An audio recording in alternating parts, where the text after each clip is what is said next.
Mic check, 1, 2. Hey.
Yeah.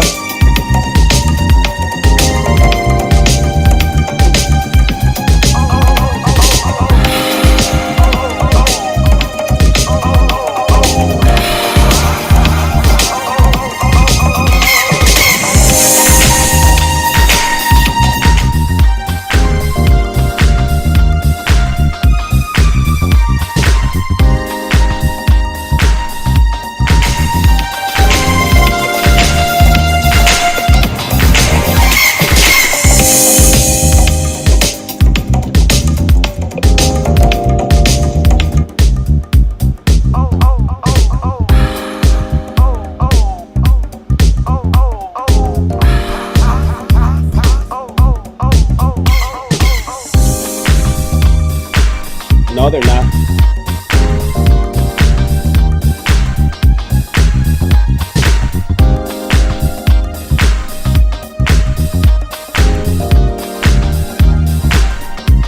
Check one, check one. I can hear you.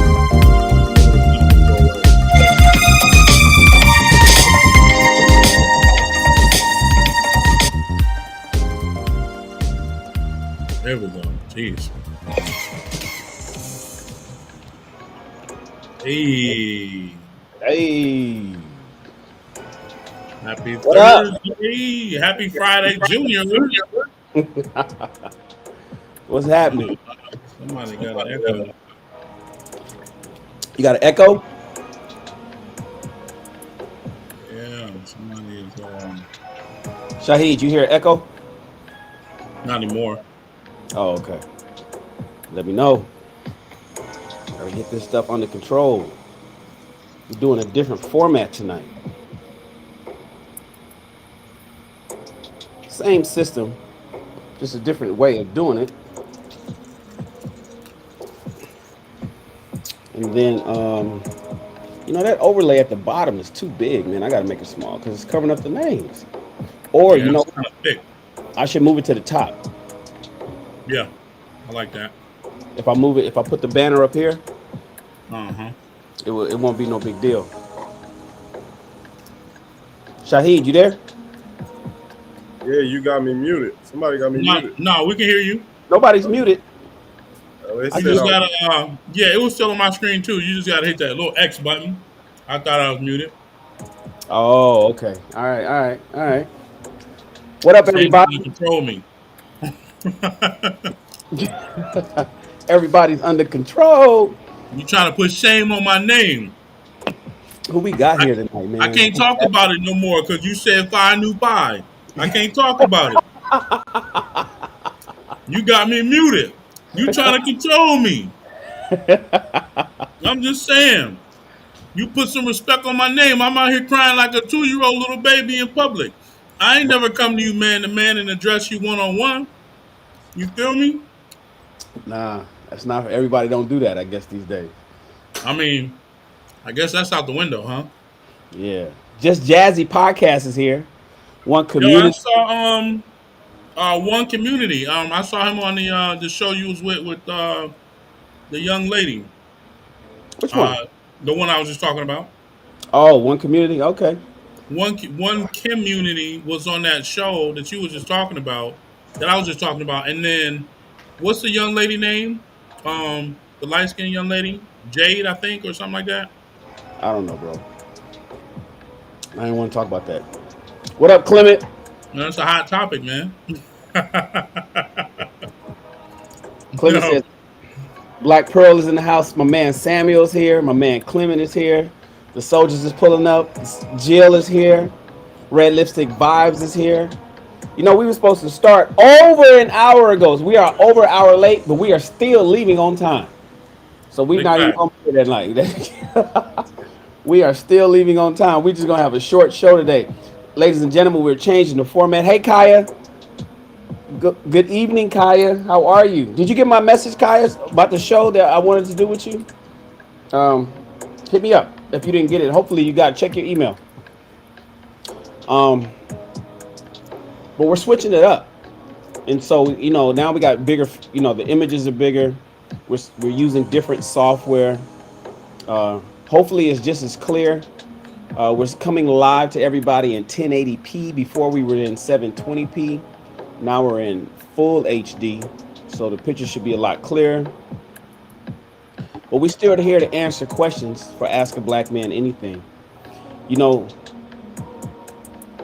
um, the whole call thing, the people can still cam up if they want to, Chris, but we're kind of saving that for the last segment. I don't know what happens if somebody like just tries to come on automatically. What do we do? Do we just pull them in, or do we tell them to wait till the end of the show? Depending on who it is. Oh, is she cute? If she cute, pull her up. So listen, I stopped saying that women are ugly because I figured that was like disrespectful. I like to put a positive spin on it. I just say they're not attractive to me. That works. Somebody text Mr. Hardeman and tell him we back. He know we back. He know we here. Oh, did you fire up Clubhouse or no? Nope, Man, do I we can need do more? it right. I can do it right now. Where your other phone at? I gotta hold on, cause I gotta send the audio over to the Clubhouse. Let me know when you fire it up. Done. It was in my hand. All right, I'll be right back.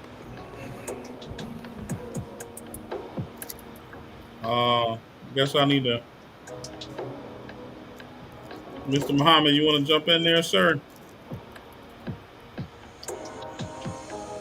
Make you moderator. We are live. Let's go. Hey, Danae Jackson. I've seen that name before.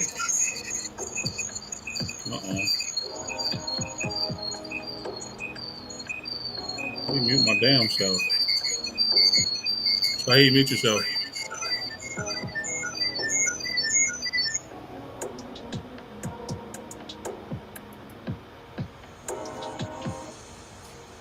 I Feedback.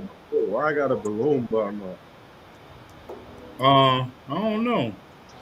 Your anniversary, 1 year. Oh, December 2nd. Yeah, you joined December 2nd. That's funny. Yeah, I joined on December 21st. So you was like a couple days before me. A couple weeks before me.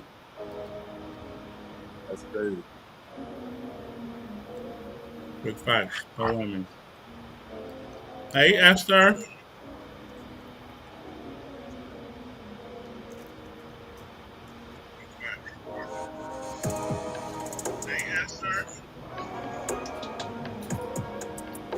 We are live in the building. Hey, check the audio coming from the Clubhouse icon. It is good to go. All right, as long as it sounds cool, then I don't got to worry about it.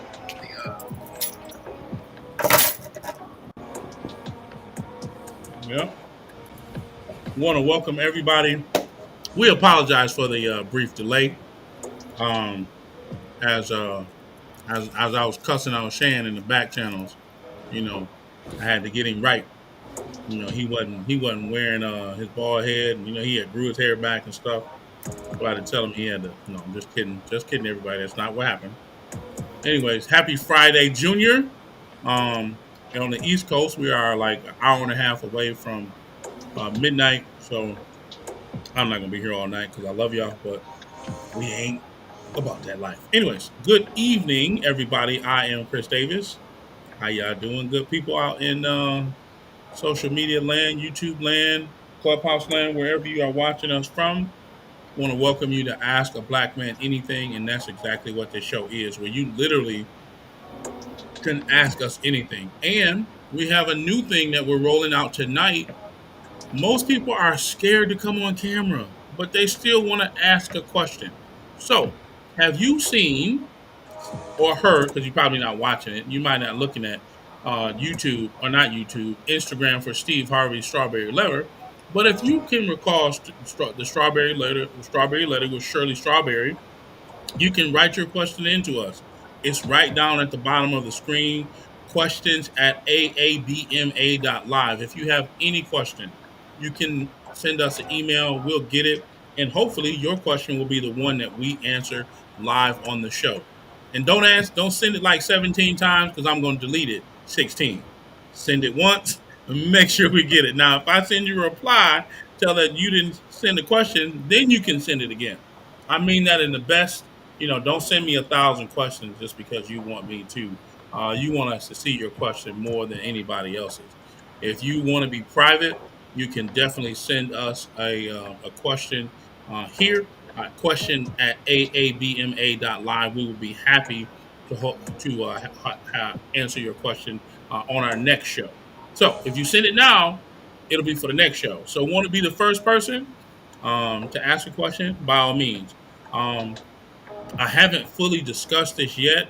I know earlier on, I do want to say this. Earlier on, we talked about giving away some money. It's right around the time where a single mom probably is going to need some extra money. Guess what we can do? This might be the best time. So be on the lookout for that. Me and the fellas are going to talk about that. The fellas are going to get together and discuss whether this is the right time or should we wait till after Christmas? That's after Christmas, where you spend all your holiday money and now you need some get back. You need to pay your light bill, your water bill. You need a couple dollars to get you through the new year, or maybe you need some New Year's money. Matter of fact, my birthday is New Year's Eve, so y'all be nice to me, and y'all be nice. Anyways, I want to definitely go ahead and give a couple of introductions. While everybody is getting in the audience, we thank you all for being here. Um, Mr. Muhammad, the show is yours, sir. What's going on, everybody? Shaheed Muhammad out of Los Angeles, California. One half of the Everybody's Right podcast. Your favorite black cowboy, your favorite black educator, on stage with your favorite black men. So I'm excited. Welcome back. Let's get it going.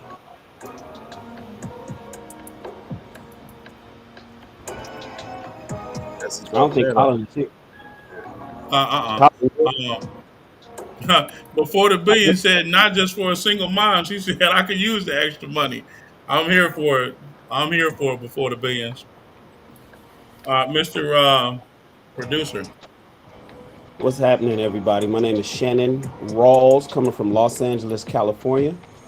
49-year-old, twice married, twice divorced, cool black brother who loves answering questions, helping people become better versions of themselves. Historically, I typically help young men become better men.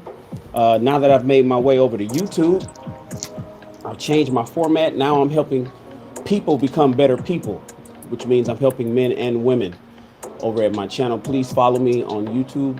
Just search my name, Shannon Rawls. You can become a member of our army, and you can watch my lives. I go live every single day, and I give a lot of information about the two ships, right? Relationships and entrepreneurship. I talk about the two ships, relationship and entrepreneurship. We also have, in addition to my High Value Shan podcast, we have the Rich People Read, where we read a book 3 days a week, a chapter a day, until the book is done. Currently, we're reading Think and Grow Rich.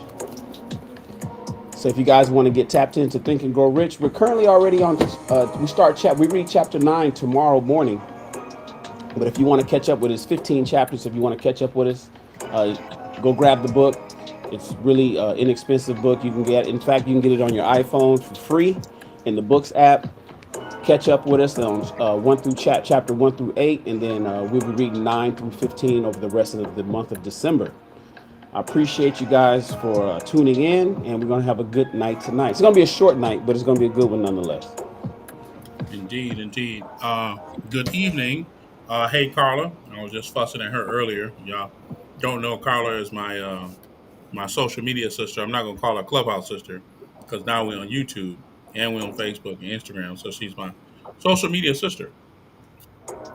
At any rate, shout out to everybody who is here tonight. I want to definitely welcome you all to the show. I am Chris Davis. I am a pow two-time published author. You want to get my first autobiography to learn about the journey of where I came from.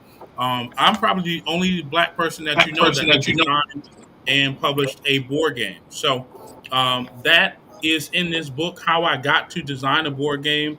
where the idea came from, all of my successes, all of my failures. That's right here in this book. I would love for you to go to my Instagram page. It's right here, the real underscore Chris Davis. Check it out. Grab my book. It's at the link in my bio. The second book is because in my book, I talk about that I was married and now I'm divorced. And after getting divorced, I had to learn how to date again.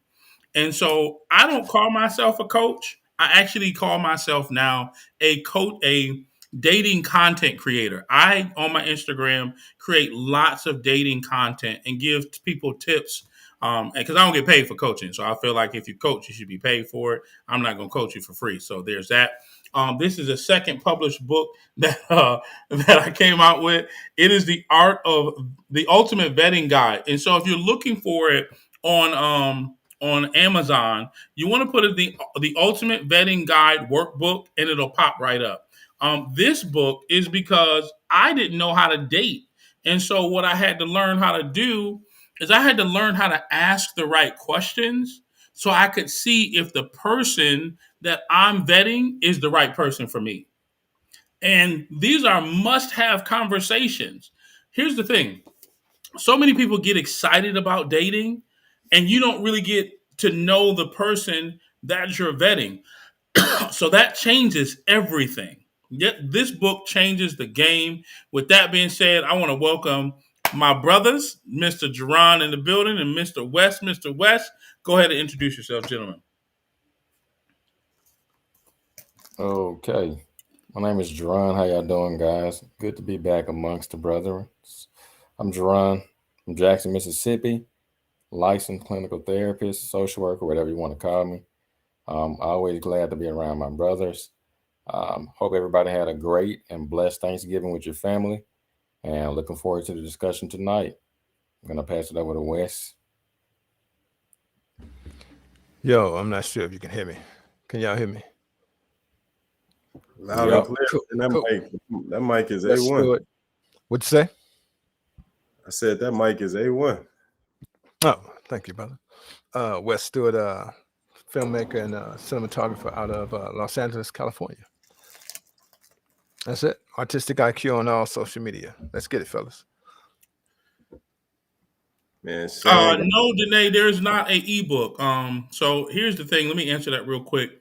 Um, there's not an ebook because I'm a new published author. So if I put an ebook out, I think people will steal it and send it to 10,000 friends.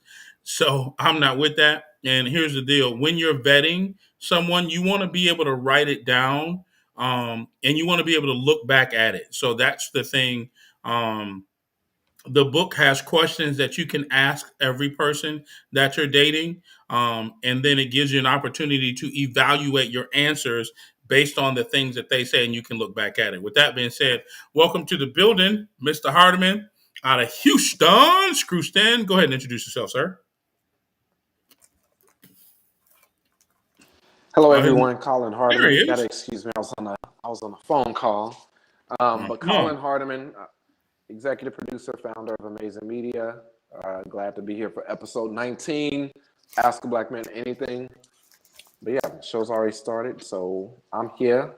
Mr. West is here. Jerron is here. Shahid's here. Chris here. Mr. Producer Shan is here. Let's get it. Shahid is also here. I Damn did it. say Shahid. I'm, Oh I'm wait, teasing. I'm teasing. I'm teasing. hey, real quick, Shan. Quiz. Real Yes. quick before we go, I got to give a shout out to everybody that's coming. So what's happening, everybody? I know some people are confused as to what's going on because people are coming from all over the place. Right now, we are simulcasting this broadcast on in 5 different locations. We are on Twitch. This is live on Twitter. This is live on Facebook on 2 different pages and a group, and then we're on 2 YouTube channels. So we're broadcasting tonight's show in 7 different locations, and that's why this chat you see this restream thing. It's a little weird because people are talking from all different locations. I do got to give a shout out though to man because I see a lot of people that's coming from my page that's been supporting me at my channel, and I just wanted to shout them out if you guys don't mind. I got to give a shout out to One Community, and I got to give a shout out to Michael Matroke, Black Pearl, Samuel McFadden, Jill Williams, my girl Kaya, fucking Clement Gray, Red Lipstick Podcast, Red Lipstick Vibes Podcast, Mr. Awesome, who always is in support, Snuggle668. These are people that supports me every day. These are kind of like normal people. So I just gotta, before we go on with the show, my man before the billions, who helped me in the past with some technical issues I had. Um, I see Lakeisha is here. Lakeisha kind of comes on both sides. So, but I did want to give her a shout out, Miss Parker, Back to Basics, my West Coast Los Angeles homegirl. And then I'm scrolling through the chat. I see my girl Lucky Marie. I told her I was gonna hit her in the DMs the other day. I didn't do it. I failed to do what I said. That's one of my personality problems. Remember, I told you guys we're helping each other. I'm not just helping other people. I got problems too. One of them is not doing the shit that I say I'm gonna do. That's one of the reasons my marriages failed, because I didn't follow through doing the things that I said I'm supposed to do, and I'm trying to teach people to not be that way, even though I still have that problem. So I'm sorry about that, Lucky, but I'll hit you later. And then I think I'm almost done. Any day now, sir. That's it. I just want to give them a shout out, man, because it's pulled up. So I just want to give people a shout out. I'm over here still editing because I got to edit the outro before the show is over. So I got to No, make no, no, no. sure. I'm teasing on that note. I just want to also say, to everybody that is here, my birthday is in 29 days, and here's what I would love for you to do. I want you to buy both of my books, not only for you, but buy them for somebody else. And then what I'll do is I'll turn around and I'll give, let's say, like 50% of whatever I make from everybody who buys the book. I'll give it to like a single dad, because we always do it for moms, but I do it for a single dad. Anyways, let's go, Mr. Producer. Jump in with the first hot topic, sir. Oh, all right. Let's see if we get this right. So this is a new format and this new software. So we got what we normally we had it all set up before. So tonight's our first night. So if you see some glitches, please forgive us. But tonight's hot topic is, and I think I wanted to do. There's two things I wanted to do. I wanted to hit the. I got to do the share screen. Window. Come here. Pop this in. All right, and then we go with this. And then if I give it this look, it's a little different. And if I hit them with this, the hot topic: side chicks while married. Side chicks while married. So, a lot of you guys know who Tammy Roman is, right? She's been married, I think, 3 times. She's on her 3rd marriage. She's 51 years old. Her husband is 32. Former NFL player. So you can probably say she got lucky. 51 years old. She's married to a 32-year-old young former NFL player. And Tammy Roman, and I'm going to read the caption, plans on taking a 1 to 2 year break in her marriage with her husband so he can meet someone else to have a baby with and bring that child into their marriage so she can help them raise that baby that he has with his side chick. She says she already has 2 kids. Both of her children are are grown adults, and wants him to be able to have children too. So the question, fellas, for the hot topic. Now this is really a hot topic for last week, but we're pushing over to this week. Tammy is, she did. In all fairness, we got to be clear. Tammy attempted to have babies. She had 3 miscarriages with her husband. She attempted to give him a baby. Now that we got some more backstory. Yeah, I hear that back. Somebody's mic is giving up some audio sounds. I'll figure it out in a second who was doing it. Tammy just had her last miscarriage this summer. She attempted to carry a baby, but she lost the baby the 3rd time in June or July. I forget which month. It was a J. And after the 3rd miscarriage, she's like, "Look, I'm 51. The factory ain't working like it's supposed to. I'm getting ready to walk right into menopause. My children are grown. I tried. I keep miscarrying my children.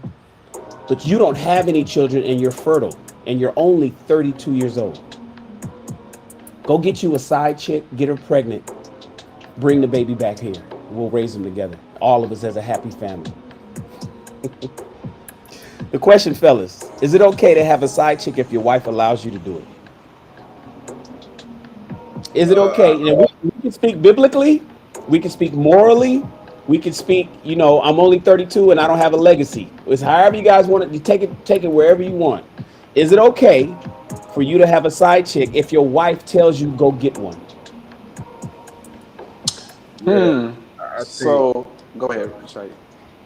Yeah, I think whatever is within the bounds of the relationship that's established by you both is okay. Like what I mean. We can't adopt these traditional ideals and try to impress them upon everyone else's relationship. They clearly are both okay with it. It's something that they clearly both want. So I definitely think it's okay. I wouldn't even use the term side chick because there's honor in it. Like it's an honorable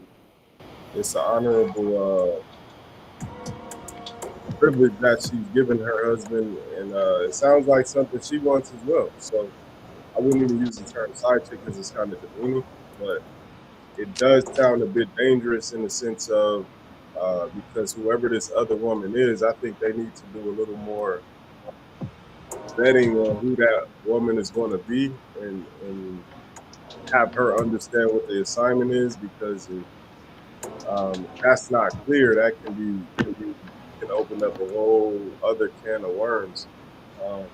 Because at the end of the day, that's going to be that woman's child, and she's going to have a lot of say so, and that can affect the future of the two in married people relationship. So, but I think like I said, whatever is honored and within the boundaries of the relationship, it's okay.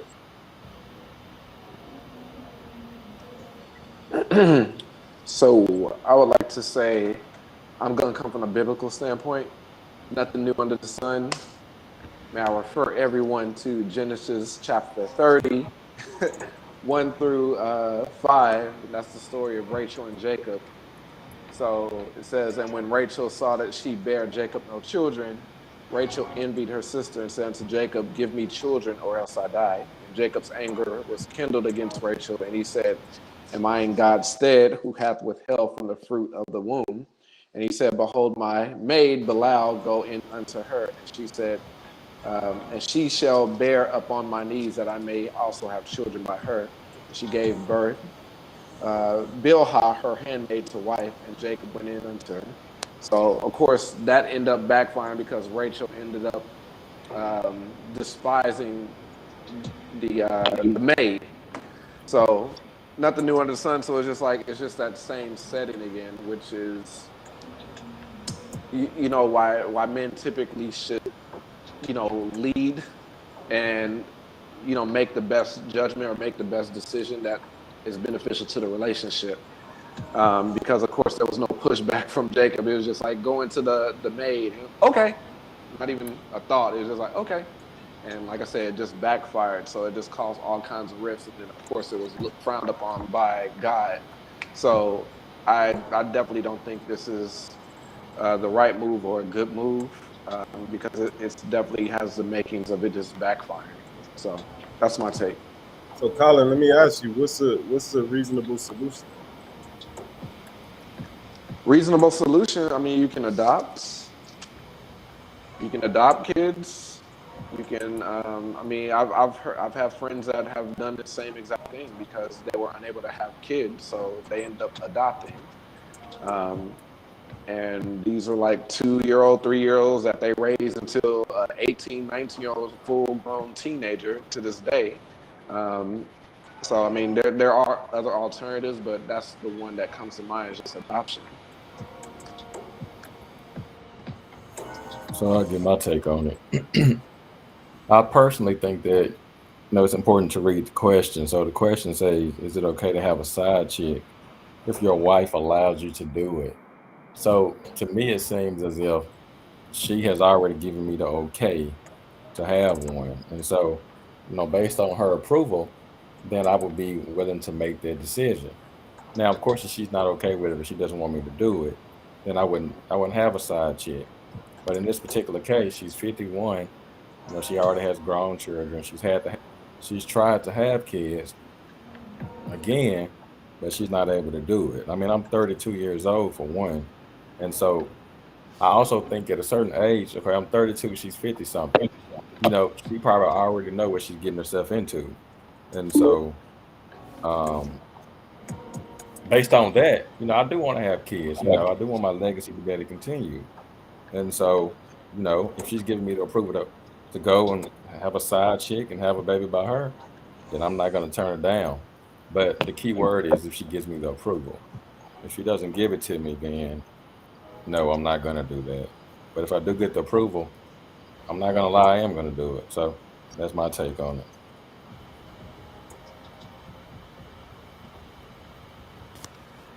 As you can see, Shan, I'm what you gonna do in this situation, man? wait, y'all keep. I'm getting the technical shit worked out because of this new layout. That's fine. Wes, if your wife, 20 years your senior, gives you permission to have a baby, take a 2 year break and have a baby, you gonna have a baby?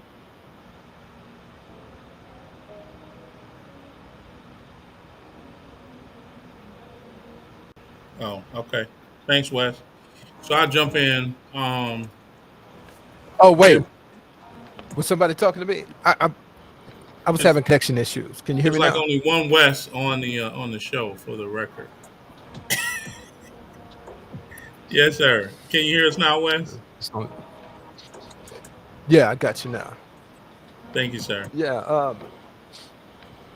yeah. So I think there's a lot of moving parts here that I think would be difficult at best to figure out, because it's not just so he'd have to have that agreement with his wife, but then he'd have to have the agreement with whoever he's dating, and it's basically like an adoption, because you have or like a surrogate type of situation where you have a guy who's not intended person that has the baby. That person would have to be in a agreement with it. Um, so listen, this is where I think for the sake of the marriage, it would be best that he found a surrogate. He doesn't have to if what's missing here is him the is having the ability to have a child of his own bloodline, then it's really simple. And if he has every intention of being with his wife, then it's really simple. You find a surrogate to carry his child, and it's surrogate slash adoption, or whatever those scenarios are, whatever those legal.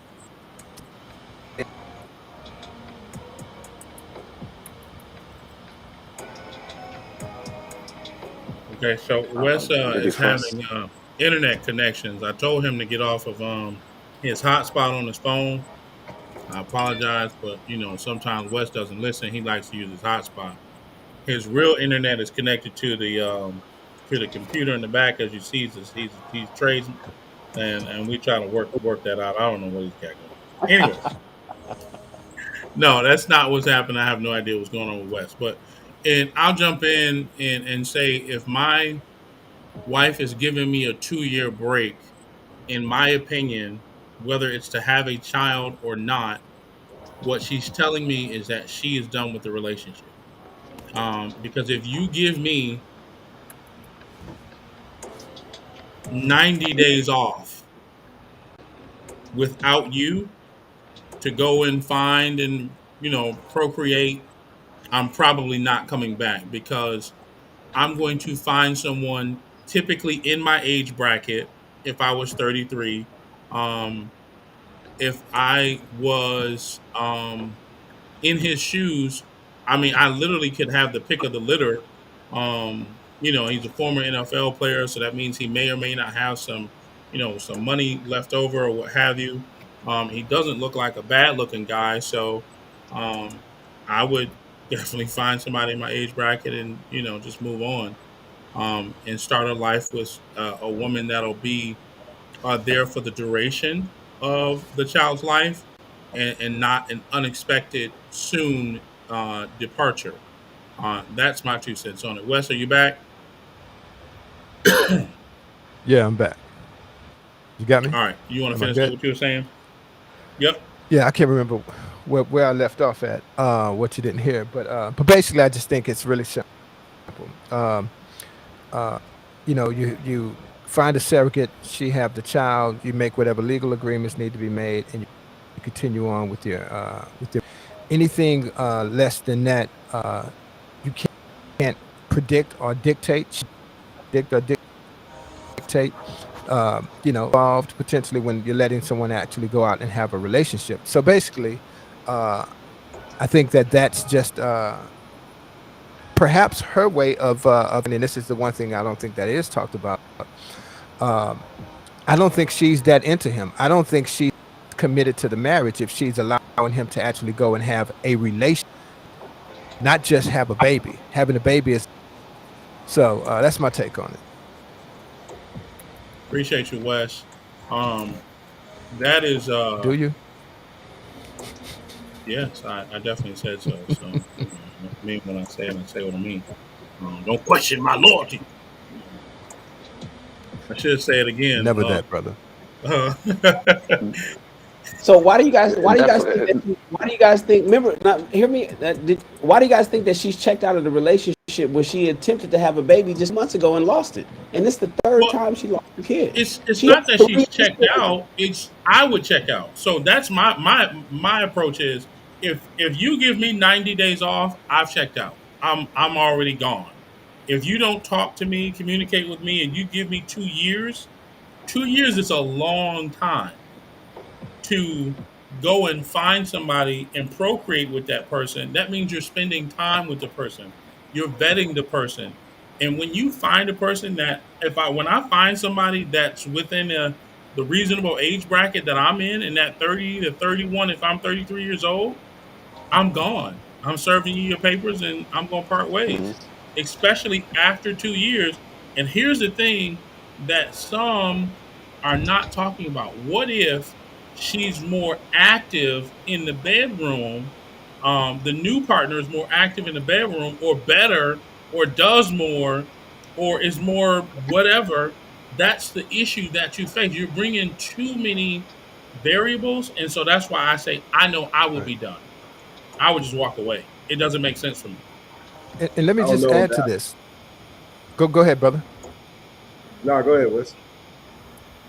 Are you trying to say age before beauty? I see where you're at. So here's the thing.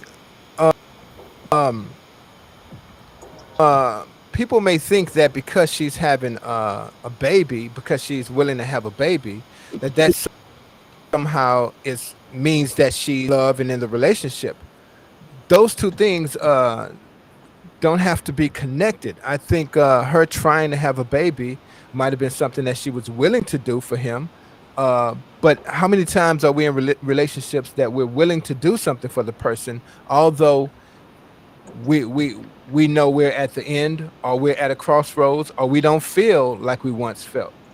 Um, so, and that could have been the final straw. The final straw for her personally, internally, could be that, you know what, on top of the fact that we're in love, I can't give him the thing that he desires most. So it's somewhat mature of her if she lets him go. But I think only if she let our relationship go. If she's saying go out and we're married and have this relationship, then we start to deal with a whole nother thing.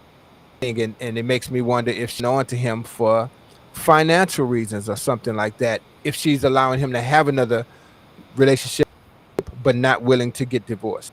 So there's a lot of variable mention here that I think could be at play in order to actually make sense. Yeah, What's your I thoughts, And think though. since, John? go ahead. Oh, go ahead. I, No, go ahead. I think we might be putting our own interpretation on a 1 or 2 year break as if like they just gonna go cold turkey, never speak to each other in 1 to 2 years. I doubt that's what the setup is. I would even assume like, I mean, I've got a little experience in this field, so I would even assume that she might even, you know, help him Be along the way as far as choosing the woman and what it's going to look like and how that relationship is going to go. Like I said, I've been in this position, obviously with no children involved, but um, I just don't see a situation where they're just going to go cold turkey for a year and a half, 2 years, and then all of a sudden come back together. I highly doubt that. yeah, I get the Yeah. There, impression. I get the impression that she's gonna. I get the impression that even though she says take a break, and that's how she worded it, you know, I think she really is gonna be, because if she's talking about bring the baby back, and I'm gonna be partner and raising it and all that, I'm assuming that he's gonna be on a short leash when it comes to finding this woman. If not, if anything Right, else, is gonna be a bunch of menage a trois, threesomes, foursomes, and shit like that, and just it basically gets very complicated. it's their version of a surrogacy. You know what I'm saying? It's like, we can go inseminate somebody, or we can just we can you can go out and get some pussy. And I think he's just going to. She said basically, go get some pussy. See, since you're young, we ain't got to do the whole. I don't know, man. I think it's real mature of her, but right. I don't know if I So do it Sam, though. See, the question is if you do it. If your woman allows you guys to go out and get you a side chick, would you do it? See, like Chris says, you give me the opportunity to do that, and I start hitting the club and I start finding some young, fresh meat. Oh my, without none of fresh, the no blackheads, small, nice and tight skin. nice and tight. Oh, Yeah. None of Man, this. None of you deal with when none of the shit you deal with when you typically deal with women who are older. Um, because beauty matters. Beauty matters to men, and looks matter, and all that kind of stuff matters. And there's a certain there's a certain thing that comes with somebody in their 20s. Obviously, if he's 32 and he goes out to have a baby with another woman, he's gonna be doing that with somebody who's in their 20s, or he's gonna find somebody in their 20s. And it's like, damn, does he go back to his 50-something-year-old wife after that? That's scary for her to even offer that shit.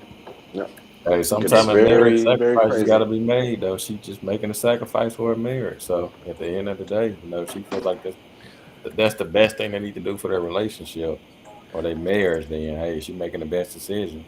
Because at that point in time, if she's allowing him to do that, it's a marriage, but it's an open relationship too. And so, I'm assuming that she's okay with it. So if that's what he ends up doing, and then those consequences of like what Chris said, that he actually goes and finds somebody else and leave her, that's just a consequence that she gonna have to deal with. so I don't Yep. know, maybe man. Exactly. Let me jump in real I quick, missed this. Wes. Let me jump in real quick. I want to As you jump in, just welcome all clarify the one new thing for people. me, Chris. Oh, go. I Hmm. just want you to clarify one thing as you jump in because I might have missed it. So is she taking a break from the relationship and letting him go do his thing, or is she saying we're in a relationship and we're just gonna bring somebody into our relationship, even if it's So solely for him? sure. So let me jump in and do a quick break. Want to welcome everybody who is over on Clubhouse.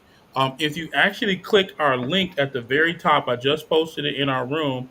We are live on YouTube. Come on over, join us here on YouTube.com/slash Ask a Black Man Anything. You click the link, you can join us there. You can join the conversation. You can see my amazing face. I actually use beard oil, so I smell really good, but you can't get that close to me because you're only virtual. But I want you to see me, and I want you to see Colin because his top hats is always fresh. And Shahid is sporting his Trayvon Martin hoodie in his best fashion. So make sure you all come over to Ask a Black Man Anything on YouTube. So join us there. That's the first piece I wanted to say. And second, I want to wrap it up by saying what I understand is that they're married and she's giving him a 2 year break. I don't understand any other context. I started to watch the video. I'll be perfectly honest. She looked like a man to me, so I turned it off. That's where I want to end it there. And I know that we have some questions because we just put it out just recently that to send us some questions. And man, I appreciate you all for sending us some questions. And one of the questions that we have, um, and it's really a hot it's almost a hot topic. Is it ever okay to air your part? And let me see who this is from. Looks like it's Tina from Chicago. The question is it ever okay? Let me read it again. To air your partner's dirty laundry online. Wait, hold And on. if we You said Tina from Chicago? Because I got Tina the from other two Chicago, questions. I got the other two that they emailed us earlier this week, and then this is the uh-huh. one that you were telling me about earlier. So you said Tina from where? Tina from Chicago asks, is it ever okay to air your partner's dirty laundry online? And I think that's an amazing question to start with, especially since the pastor or elder or whatever his title was, I'll just say the man, right? Because I'm going to take his title away because some people will associate the church to the situation. I want to take that away and just say, listen, there was a guy who choked his wife out because he allegedly flew in, because I don't know the situation. Allegedly flew somebody in and he was caught. She got caught cheating on his wife. Um, and the wife went online. She went on YouTube. We all know Danny Lee and the baby just a couple of weeks ago went live on YouTube. I understand from certain people's perspective for protecting themselves in a altercation, but in a situation where you and your partner have had a disagreement, fellas, I mean, let me know, where you guys stand on this. Is it ever okay to air your partner's dirty laundry, and more specifically online, where it never goes away? Jump in. It's never okay. Because that's internal. So it's just like, why would you invite the whole world into what you have going on internally? So I mean, I don't have to give them a long drawn out answer, but no, it's never okay because all you're doing is inviting more drama and possible chaos into something that's supposed to be internal. Work that out between the family members and things like that, but airing it for the whole world to see, it's never okay. No, I don't think it's ever okay. I think a lot of times what ends up happening is that people start thinking impulsively. So they get mad at each other, and you know, at first they didn't mean to do that, but then they start thinking impulsively, and they make decisions like that at the spur of the moment. And then at that time, when they think about it later on, it's too late to go back and delete it or something like that because everybody's been seeing it. But in situations like that, it's best to just kind of step away from the whole thing and let cooler heads prevail. Because, like Chris said, once you put it on social media, it's not going away. Even if you delete it, somebody's already screenshotted it, somebody's already video recorded it. And so, a lot of times, I think that people just let their emotions get the best of them. And, instead of letting your emotions get the best of you and making the situation a whole lot worse by airing it to the public and getting their opinions on it, everybody should kind of take some time, step away, cool down, and come back and talk about it, or you know, just stop talking to each other. But at the end of the day, it's never okay to do that type of stuff because at one point in time you love that person and y'all shared a whole lot of different secrets and stuff with each other. So why would you go behind that person and then air that business out to make the situation a whole lot worse? So no, it's definitely not okay. And then if Yeah, there's reconciliation, y'all might make amends, but the right, world won't let you forget. So I'll just add right. that. I agree. Like for me, in a relationship, any relationship, whether it be romantic or just a friendship or whatever, it has to be a certain level of integrity involved. You know what I mean? And, people, we gotta learn. We gotta just learn how to take L's. Like some L's you just have to take. And I think airing people's dirty laundry out is a response. It's a natural response to you wanting to get a win and not wanting to take an L. Like it's some wins that you get that you didn't even. You know what I mean? You didn't. work or earn that win. So some L's you might not want to take, you just got to take them. And like I said, like even for me, when it comes to my relationships, even the closest people to me don't even get to know a particular my partner's dirty laundry because I love that person in a way that you may never love them, and I'll forgive them for something that you may hold on to, and I'm not giving you the power to look at my partner a certain way when I've already forgiven them for that. So it's never okay to air out anybody's dirty laundry because it just it's a reflection of who you are as an individual. You know what I mean? Like what you represent. So I feel like if it speaks volumes about you because whatever you're airing out, you already known about, and they've entrusted you with that, and you chose to be with them and love with them for whatever the dirty laundry is, and so for you to go and spill that, it speaks volumes about you as a person. So, where's Robert when I need Robert? Where's Robin when I Oh, need when real quick, Batman? before you go, Wes, I will say this though. I mean, it depends on the laundry. Now, if you in an abusive relationship and somebody's beating your head in, yeah, you need to air that out because that's a whole different situation. But Right. See, you just knew where I was just going. yeah, Yeah, I'm not. y'all take note of how telepathic the youngin is. I see you. I see you. Yeah, No, and no, that's no. He reading the chat, man. We ain't gonna give him No, that. no, because I just it's just like but I don't consider that dirty laundry. That's just something totally different. You know what I mean? yeah. So look. So here's the thing. And I think most of you guys are right. All of you guys were right. I also I think it's most crucial that people keep it to and not share it with everyone needs someone to vent their girlfriend or best friend, whatever it might be. That I need to bounce stuff off of, confide, and you might need some support. That being said, it's a slippery slope, and it should certainly family, because those are the very people that one day, when if you're not prepared, that man or woman, those are going to be the very same people that you're going to be bringing that person in the presence of, and uh, and have this awkward situation. That being said, um, the problem me with it is when we make it, and it's a very good statement, but the more that we talk about keeping it between us and keeping things private, the problem is that gets used against women, the their abusers, with mental abuse, physical abuse, whatever. And so, and not only does it get you abuser, but subconsciously it gets used by the woman against herself. And so when something is detrimental, and when you're in love, when you're in the love, it's hard to see lines. Everything gets blurred.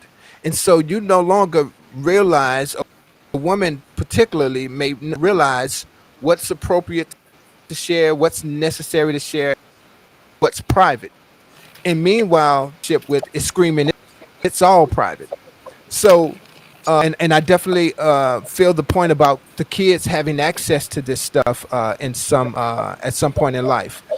And while I'm all about protecting kids and their perceptions of us, at the same time, their perceptions of mom and dad is oftentimes what has gotten us in trouble as adults, because we assumed a relationship looked a certain way, and my grandmother and my grandfather stayed together, so we're gonna stay together, and now we're in miserable situations because we didn't see the inside of those relationships.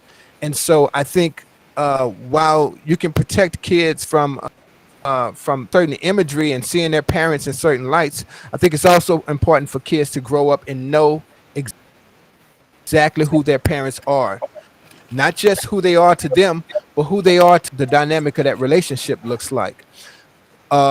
Because that's the thing that's going to help kids when they become our age, when they become a distinguish what's between what's healthy and what's not. not healthy in relationships. At the end of the day, I think needs to do and say whatever she needs to say, she needs to say it, and we shouldn't be the police of that.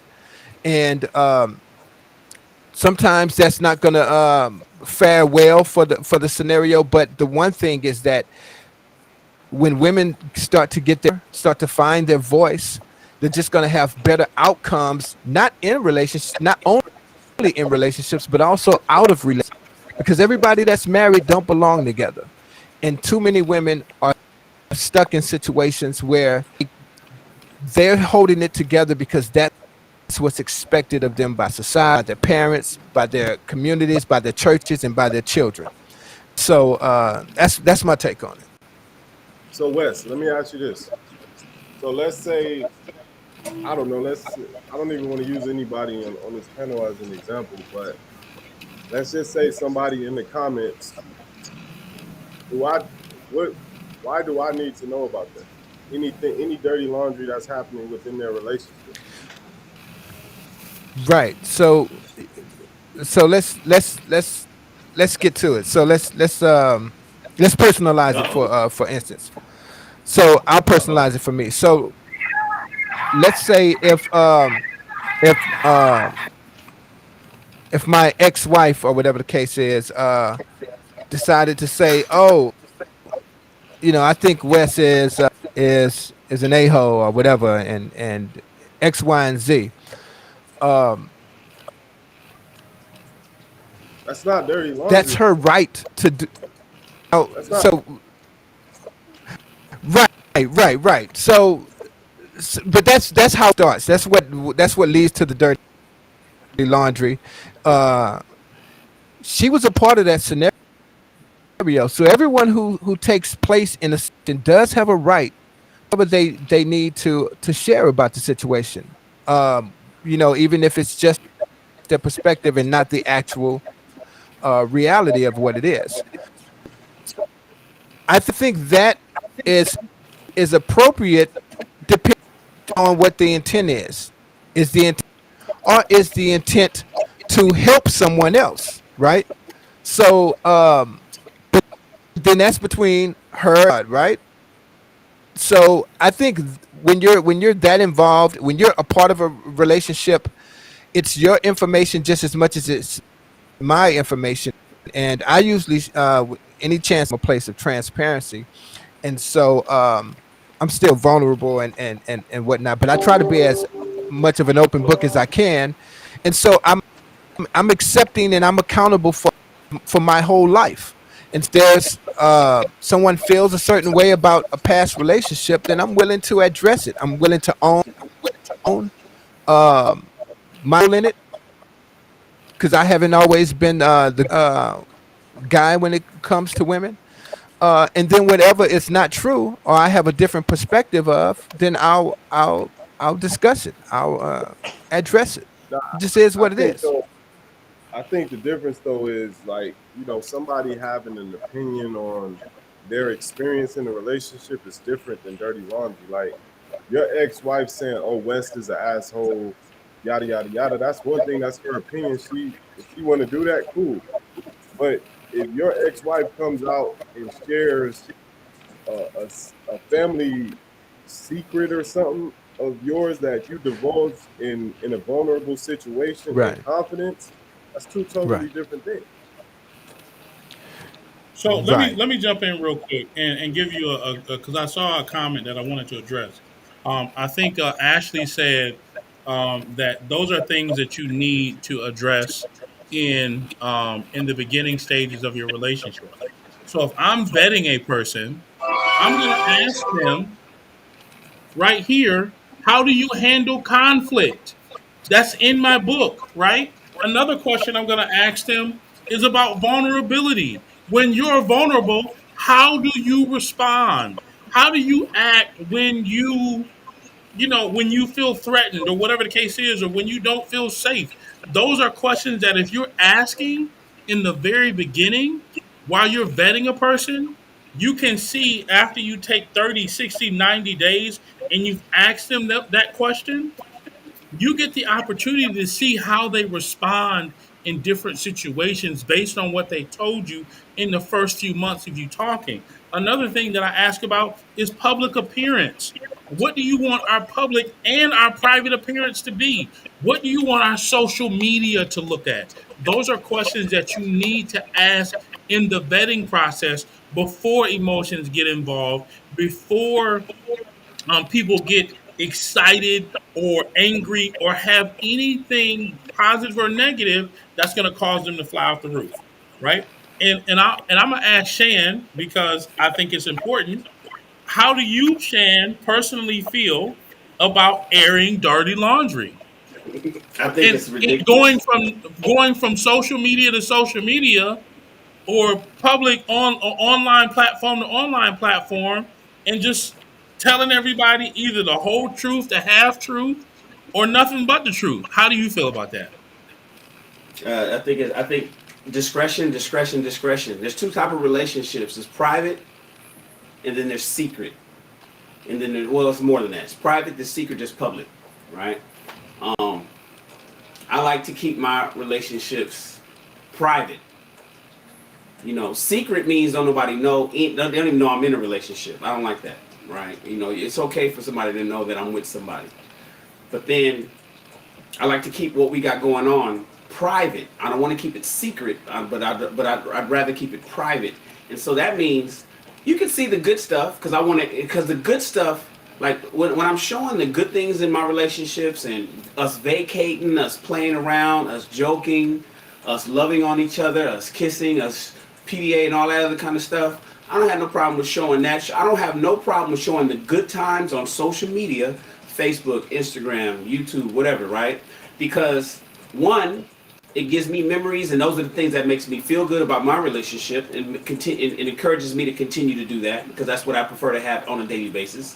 And two, I know that I'm influential, and so I'll encourage others, and I want other people to see a good, positive, healthy interaction with me and my woman to make sure that they can say, "Oh man, you know, I see how they get down. I see that, you know, how transparent." Now, when bad shit goes down, nah, I don't want to. I don't want to say, well, you know what? Let's show everybody the bad side too, because you know we're just being transparent. So let me show you how much of an asshole she is, or how much of an asshole he is, or how you know. I don't want to put that out there necessarily because one, it can trigger other people to have problems in their relationship. Yeah, you see what Shannon was going through. Now you doing that same shit. You know, it may make some. You know, you put a battery in somebody's back, especially if you're influential. You put a battery in somebody's back to cause problems in their relationship, and next thing you know, you didn't got back together.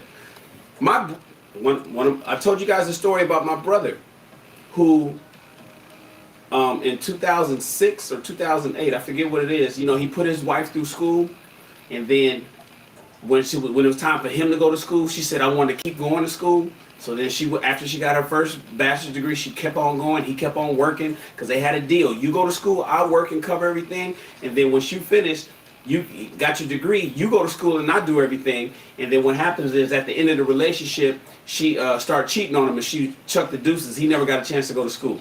That's that, right? But here's the thing. When that first thing happened, when it first happened and he called me like, "Shan, man, you know, let me tell you what my wife did." And he told me, my father, my other brother, and my mom, we was all riled up, hated her. "Oh, you know what? You did what to my, you know, I ain't gonna say his name. You did what to my brother? You did this, that, and the other. And you put this. You did what?" We hated her, and then maybe 3 months later they got back together. But now we hate her. Now we mad at her, and it's hard. And it's like, dog, if you. And then he didn't tell us the whole truth either.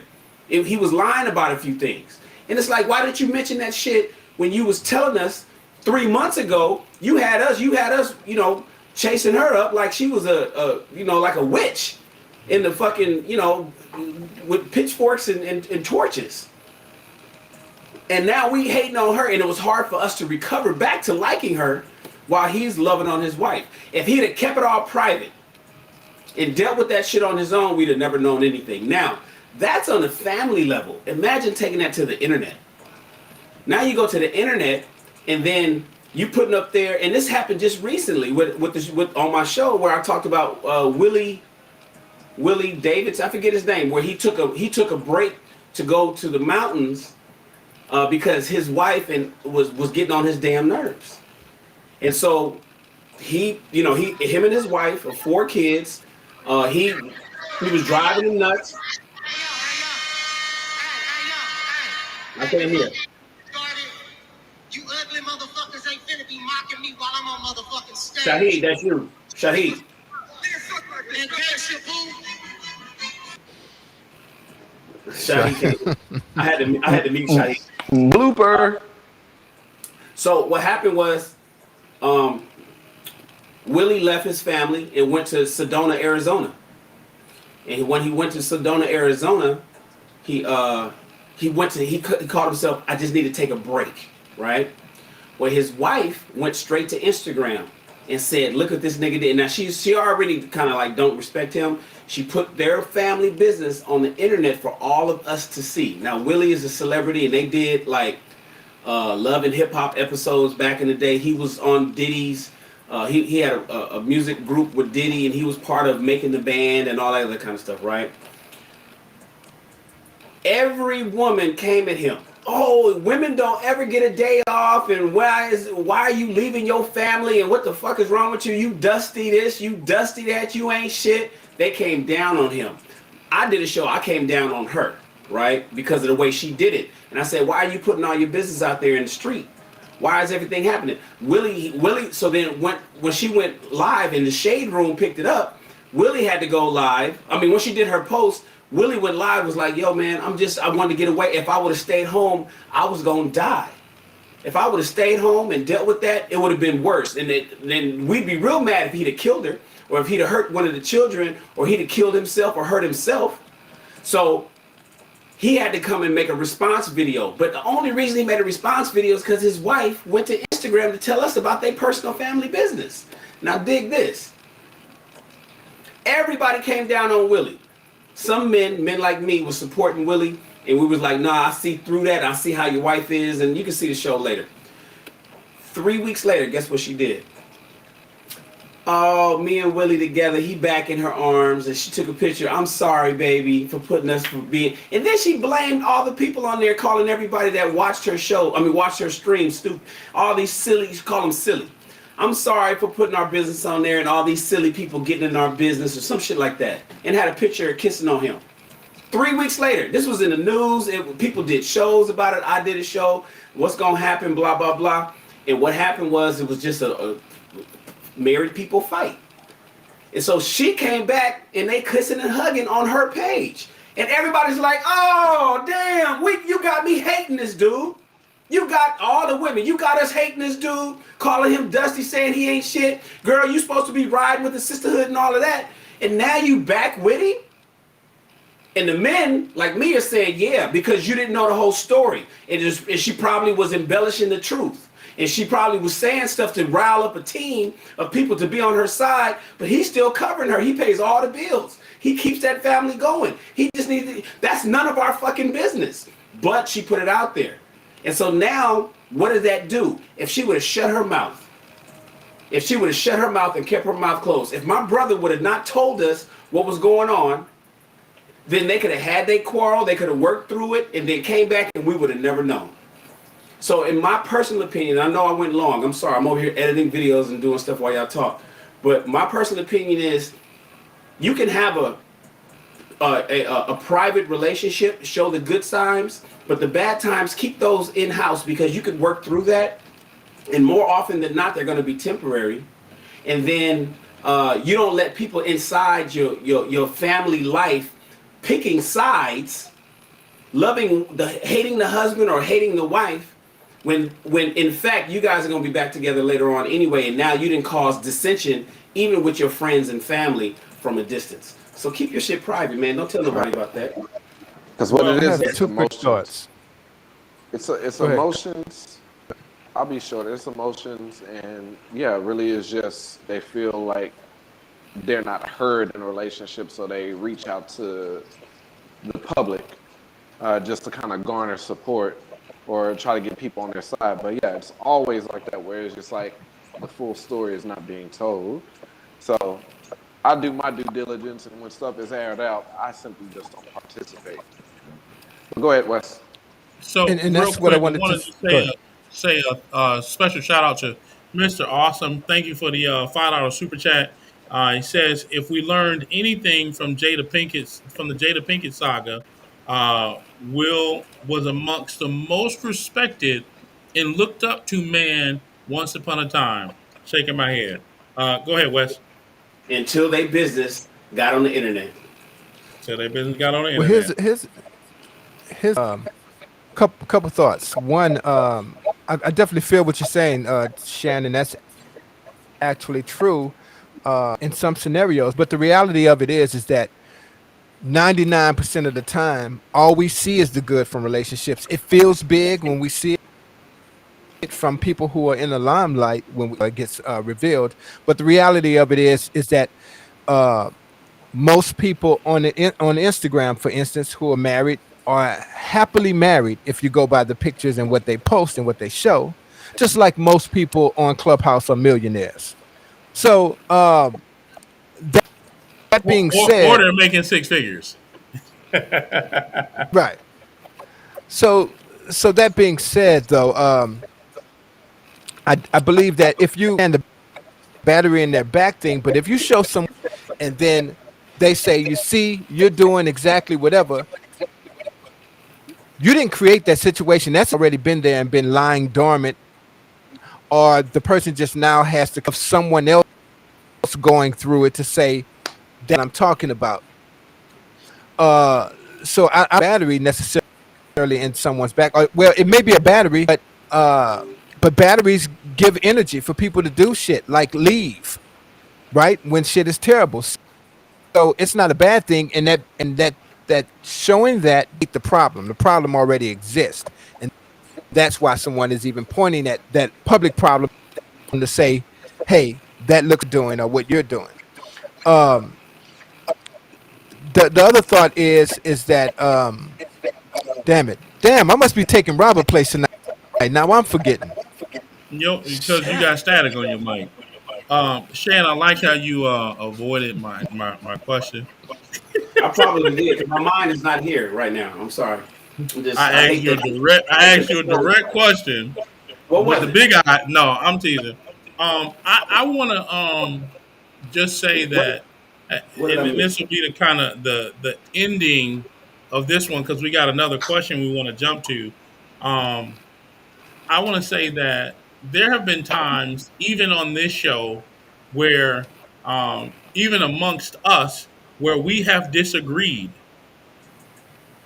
and there's only been maybe one incident that has been out that has made it beyond this show. Uh Every oh. other incident has been a He's private. going there.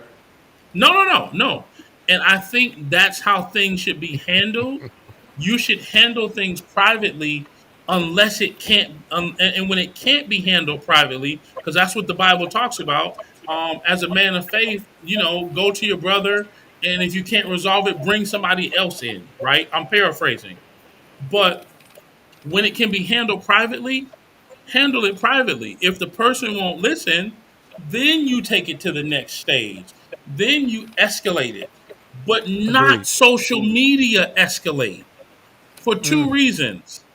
The one that everybody's already said, when you reconcile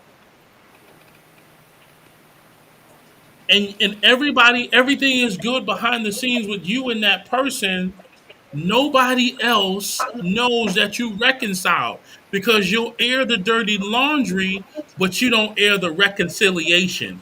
You don't air, oh, I apologize, he apologized, we're good now. You don't air that. You only say, oh, everything's good. So I have a thing, and I'm gonna end it with this.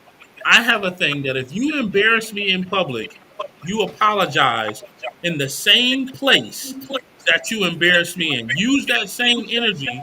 And so if you don't want me to embarrass you, don't embarrass me in public. And it's particularly in a male, female, heterosexual, masculine, feminine, whatever you want to call it, relationship. Don't embarrass me, and I won't embarrass you.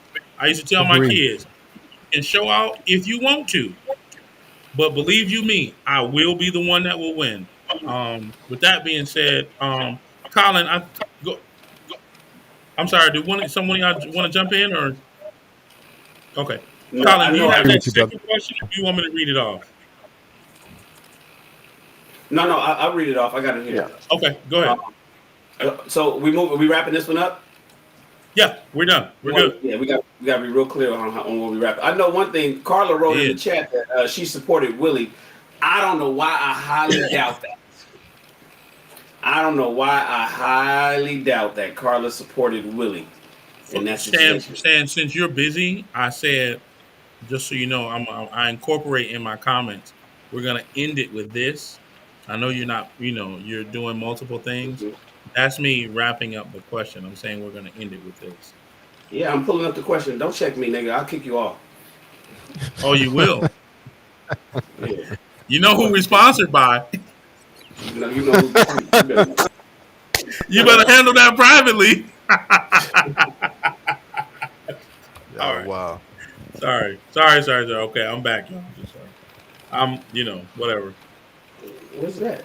Shannon got the question. All right, I'm gonna It's, read it off to you guys. no, it's right here. So Okay. Hey, I Latrice have a quick Fletcher of the. question. Oh, go ahead. Quick question before you go into the next topic. Shahid, what you watching? We all want to know. Your mic is hot. Oh, let me unmute. Let me unmute Shahid. He was. I muted my computer thinking it wouldn't pick up my feedback, but I guess Bone Thugs and 3 6 Mafia got into a fight on their verses. That's what that was in the Oh, they got background. So into a they didn't fight. handle it privately. Yeah, Busy Bone started tripping and they had a little scuffle on stage in the middle of the verses. Okay. Did you say Bone Keep it Thugs and private. Harmony? Yeah, Yeah, that's the third verses that I think was coming out tonight.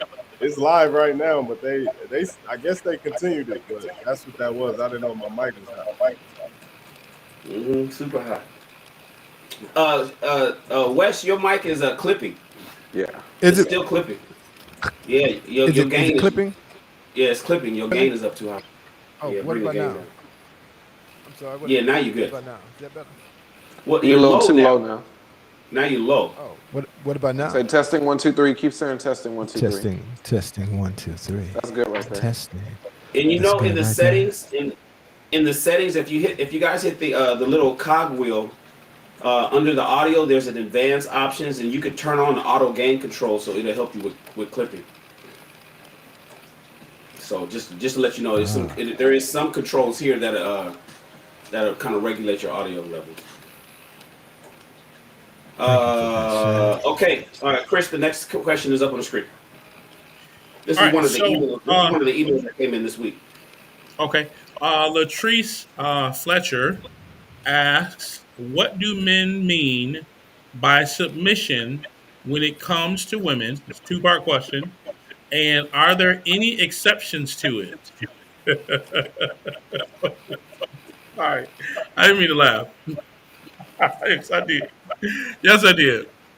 Well, I'm gonna ask you to read the question again. What do men mean by submission when it comes to women, and are there any exceptions to it? So, Jerron, you want to jump in first, or anybody want to jump in? What do you all mean? What do we mean, or what is your definition of submission? And when it comes to a woman, Man, this Go is ahead, Wes. I think everybody is exhausted from this, like from the submission conversation, man. We've been going at this since damn near January. Uh yeah, I mean if anybody want to jump in, go ahead. If not, I'll give mine. I'll give mine. So my former definition was you listen to me, I'm the head of the household, I have the final say. That's what it was when I was married. I was young, I was ignorant. I didn't know. And um anyways. Um Now my definition is although I still have the final say, let's come to an agreement on whatever the subject or the topic is and let's find a way to best execute. If we can't agree, then you give me the latitude to make the decision and support my decision, right, wrong, good or bad.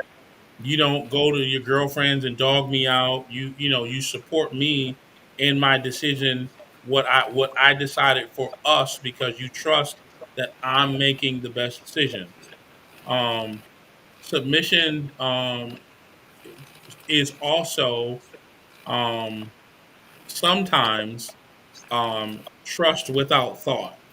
And what I mean by that is what I just said. Sometimes you, as my woman, as my wife, can't necessarily have an opinion on something that I believe that God said to me, right?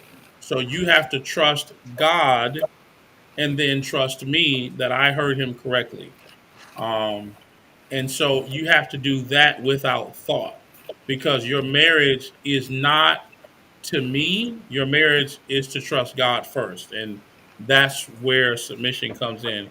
Sometimes it can be without thought. It's not every single time, but sometimes it can be. I know, and I'll wrap it here. There are times where I'm submitted to my leadership. I have a mentor. He may tell me to do something, and because I'm submitted to him, I do it, and I don't question it, um, because I'm trusting him to lead me to a particular place. And every time, he's never led me wrong. Right now, obviously, I have my my my own personal boundaries, and I'm not going to go to the forest and do something illegal or nothing like that. Right? You obviously have your morals and your compass, but sometimes for me, it is without thought.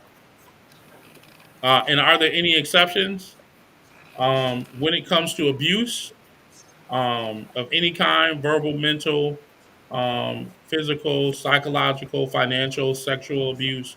Yes, there is an exception. You don't have to stand under, or you don't have to be submitted to someone who's abusing you. But in any other case, if all things are well and you are in good standings or maybe in wrong standing, you know, submit to your spouse. Anybody else? Oh man, I think submission. Well, for me, submission just means you submit, you honor and fulfill your role of the relationship, whatever that may be. Um, I think submission has gained such a negative connotation to it over the years. Just it sounds so controlling to where we don't want to we don't want to submit. Like I tell people all the time, men have to submit to their woman just as much as women have to submit to their men. Like I can't be in a relationship with my woman without submitting to what it is I need uh, to her. Um, but for me, that's it. Like I said, just honoring the role and responsibility that you have in that relationship in order for it to flourish. Are there any exceptions to that? Absolutely not, because the relationship can't succeed if we make any exceptions. I mean, obviously, if somebody can't pick up their weight for the time being, obviously, we can pick up the slack here and there, but there shouldn't be any exceptions to fulfilling the duties of your relationship. Well, to me, and this topic, like you said, it always is talked about a lot, Shahid. I like to do a lot of research and stuff. So I've been researching this for a while. I like to come when it comes to like the biblical term, and so when I think of submission, I think of it's like a wife who chooses an attitude of submission, towards her husband. It's a wife who has a heart of being supportive to her husband. In choosing to support her husband, she is empowering him to have some self-respect. He will develop into the type of person that God has called him to be. He should be able to accept his responsibilities while she is on his side and being his partner. Even in the Bible says that God said that it's not good for man to be alone, and so God said that He was going to make a partner. basically for the man. And so I think when it comes to submission, in terms of that, you have a wife that's supportive of you and your dreams and everything you want to set out to accomplish. And to be honest, having that person that's there for you and having that person that supports you and allows you to make those decisions and allows you to be the man and have that type of responsibility. That's to me what being submissive means. And of course, as you all said, of course there is some exceptions. You said I don't take kind to any type of abuse, as you said, Chris. And so if she's being abusive any type of way, then no, I don't consider that to be submissive. And so, of course, there are exceptions to the rule, but I've always thought of submission in terms of the biblical sense and not all this other crap that people say nowadays. So that's my take on it. It's almost like we need to change the word, man. I really, the only reason we're having this discussion is because women don't like certain words and how they make them feel. That's it. Yeah, when I talk to women, and I know when you guys talk, you ever notice how women say they start their sentences with, "Well, I feel." You can stop it right there. I just feel like. I just feel like. I just feel like, gentlemen, if your woman wants to have a conversation with you and she starts it off with, "I feel like," you might be better off to just check out right there mentally. What? Because that means that she's running most of her logic through her emotional filter, and it doesn't end well. The whole reason that we're having this discussion about submission is because women don't like the way the term is. They don't like the actual word. And without going through the etymology of the word and looking back, listen, submission does not equal slavery per se. It doesn't mean slavery, ladies and gentlemen. I talk about fit, feminine, friendly, and faithful. Those are the 5 F's that all men want. Fit, feminine, friendly, faithful, and fun. Fit, feminine, friendly, faithful, and fun. All men want it. Certain men demand it, but all men want it. You get to negotiate when you're on the lower you go on the totem pole, you can start negotiating some of those things. The higher you are, they start to become non-negotiable. But here's the thing. The friendly side is where submission lands squarely with. They're interchangeable as far as I'm concerned. Submission, friendly, submission. Women don't have a problem with me saying, be friendly. Oh, well, I can be friendly. I'm just not going to submit to anybody. But they're one and the same as far as I'm concerned. Because what does it mean? It means for you to have some selflessness, not selfishness. I get it. Women are naturally selfish. You guys are not provider beings. You're ones, you guys generally accept provision. But selflessness is something that men need and want. And some men demand. Submission means that you're offering service to your man. One of your purposes, in my opinion, I know it's not shared by all up here, but on my opinion and my show, women's purpose is to support her man. So service to your husband, service to your man, service to him is part of submitting. So he can get out and make sure that he turns around and covers you, covers the children, covers the family. He needs you to provide service to support what he's doing. Submission is accountability. Submission means that you are being accountable to the things that you do wrong and take credit for the things that you do right. I get it. Accountability is a new trigger word for a lot of people. That's what men are asking for, accountability, because oftentimes women don't want to be accountable. That's one of the reasons why maybe they don't like the word submission. Can we get a little respect? How about a little respect? No. Men need respect. Submission is displaying a form of respect to your husband. So some respect, some accountability, some service, some support, some selflessness. Why don't we just all call that submission? It's not a la carte, ladies and gentlemen. You can't pick some. Well, you know what? I'm going to pick a little bit of service, and I'm gonna be a little bit of I'm gonna be respectful sometimes, and then I'm gonna do a little. I'm gonna be accountable to the things that don't hurt my feelings too much, and I'm not touching on that selflessness. No, that's not how it works. It needs to be all of that. And if you can do all of that, you shouldn't have any problem with submitting to your man.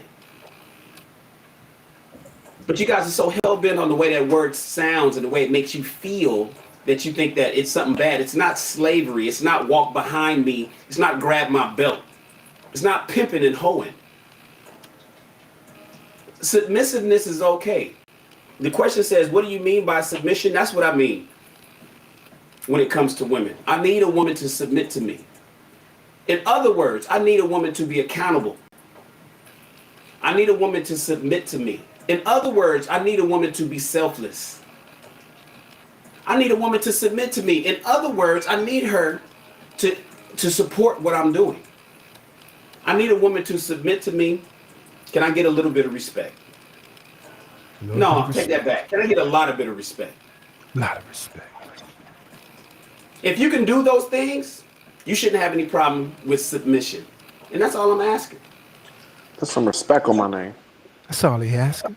Man, I've heard that same statement before. Put some respect on my name, like twice. So Hey, I'm gonna wait, put wait, that Shan. Shan. I agree with you wholeheartedly, Shan. Only thing I would say is, Obi-Wan agrees with Darth Vader. listen. What's up, The only Obi-Wan? pushback I have is, and this I can't even call it pushback, but and I know you didn't mean this wholeheartedly, which is the whole men you might as well. Maybe you did. Maybe when you said men you might as well check out. The only thing I would say is, well, that's what we know of women, and we should accept that, and that they're going to usually, generally speaking, speak from an emotional place. The same way that they should expect and appreciate that we're going to speak from a more tangible and logic-based place. And that's not to say that women can't be logical and that men can't be emotional. So I would just suggest that none of us check out. When they get emotional, we don't check out. We lean in. When we're a little hard and a little coarse, but we're very direct about what it is that we want or need or see for us to accomplish, that they lean in and understand instead of checking out. That's it. Okay. Other than that, So I put my lightsaber away, baby. here's my question. A lot of women in the chat Chris, are is saying my mic clipping? Chris, is my mic okay? your I mic was is loud. fine.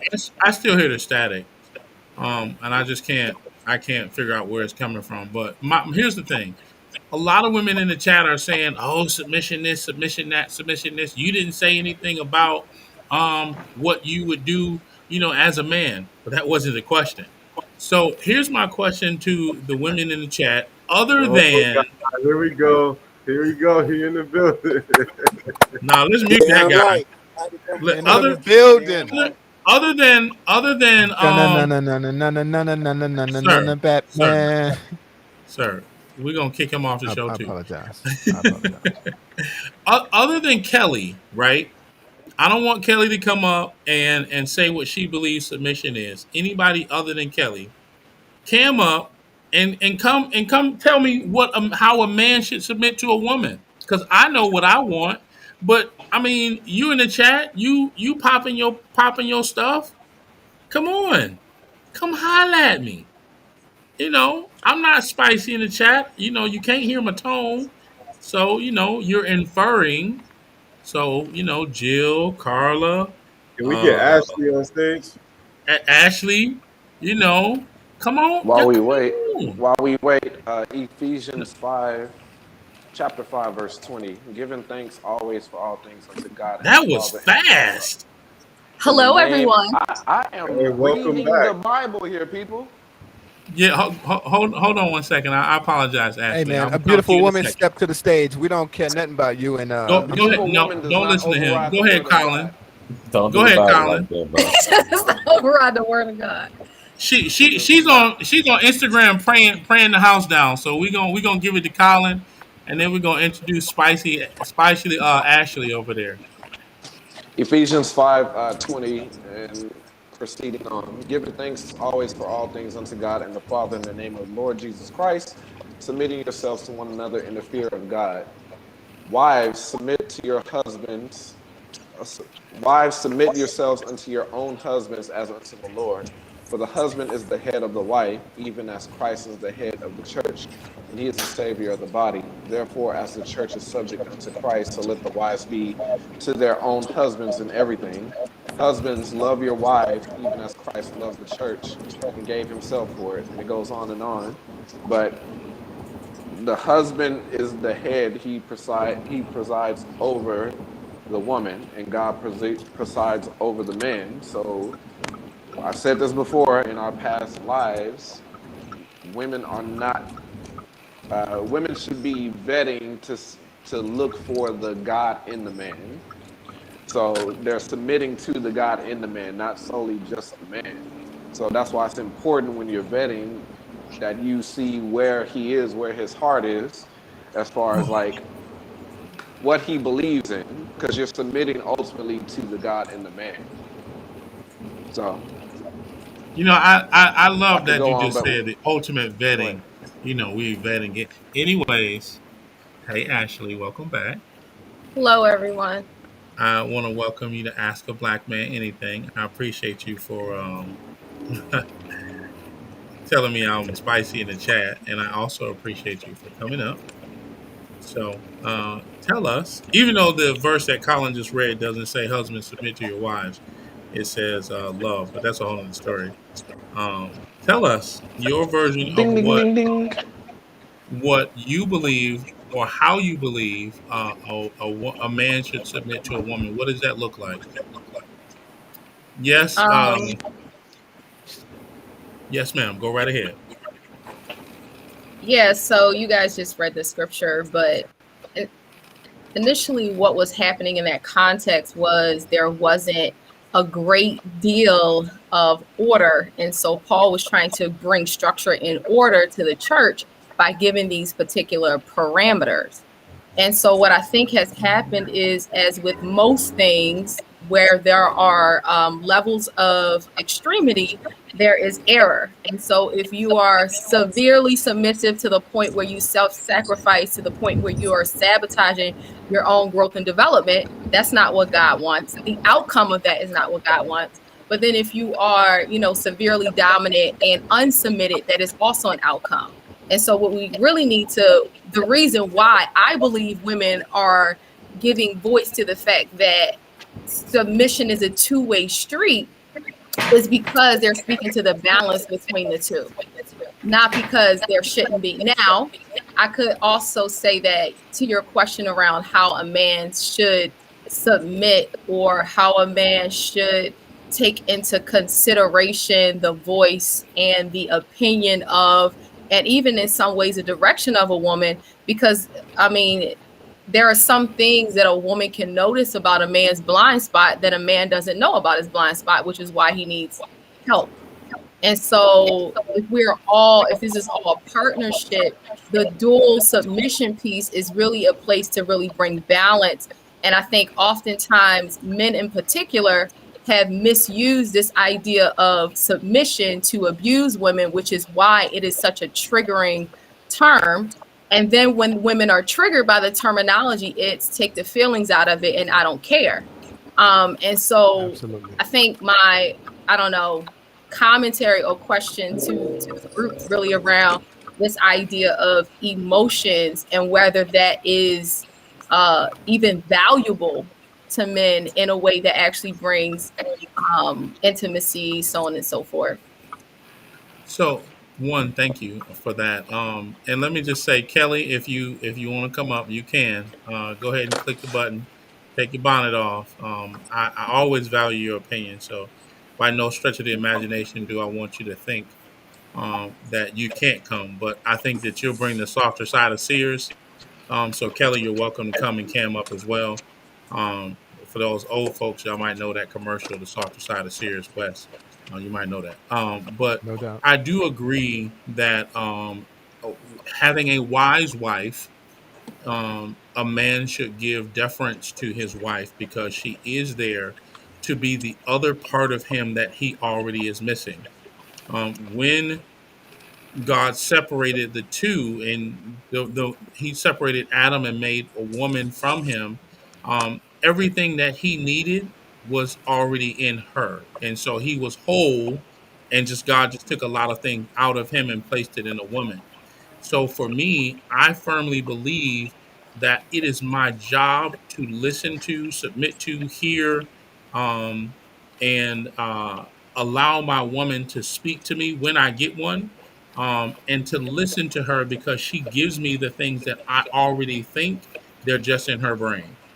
And so she's the thoughts that I think that I don't know that I have because she has them. And so that's the part that I'm missing because she's it. Now I'm not trying to give up my rib because I like ribs, but that's a whole nother story. What any other fellow or Ashley you want to jump back in? Well, yeah, I want to ask. So here's my question. E- Yvonne, wait, Yvonne. her name, yeah, no, her Her name last is name is, Ashley Yvonne. Ashley. but it's not showing. I don't know why it's Ashley not showing. Yvonne. Because you got Latrice the name up there. That's the person that sent us the email. Right, right, right. Anyways, But I'm saying you have that. I got you. So if I remove it, everybody's name comes. Huh? Hold on. Yeah, you should. Let me see. But nobody's name is showing either. Yeah, there it is. Oh, okay. So Ashley, so are you saying that you have it? Do you or do you not have an issue with wives submitting to their husband? I don't have an issue with wives submitting to their husbands. I think what happens in the dating phase is that men are expecting submission from somebody who they haven't made or haven't been committed to in the way of, or just through marriage. And so now we're on a date month 3 and I get there's a vetting process, but I think in some ways there's a sense of entitlement around at what pace does a woman submit to a man who she's not married to. Now, if we're talking about the context of marriage, I do believe that we both should submit to each other. I'm not opposed to that. But I'm not asking about both. See, that's where a lot of women get into this whataboutisms. It's like, well, what about you? But we're not talking about.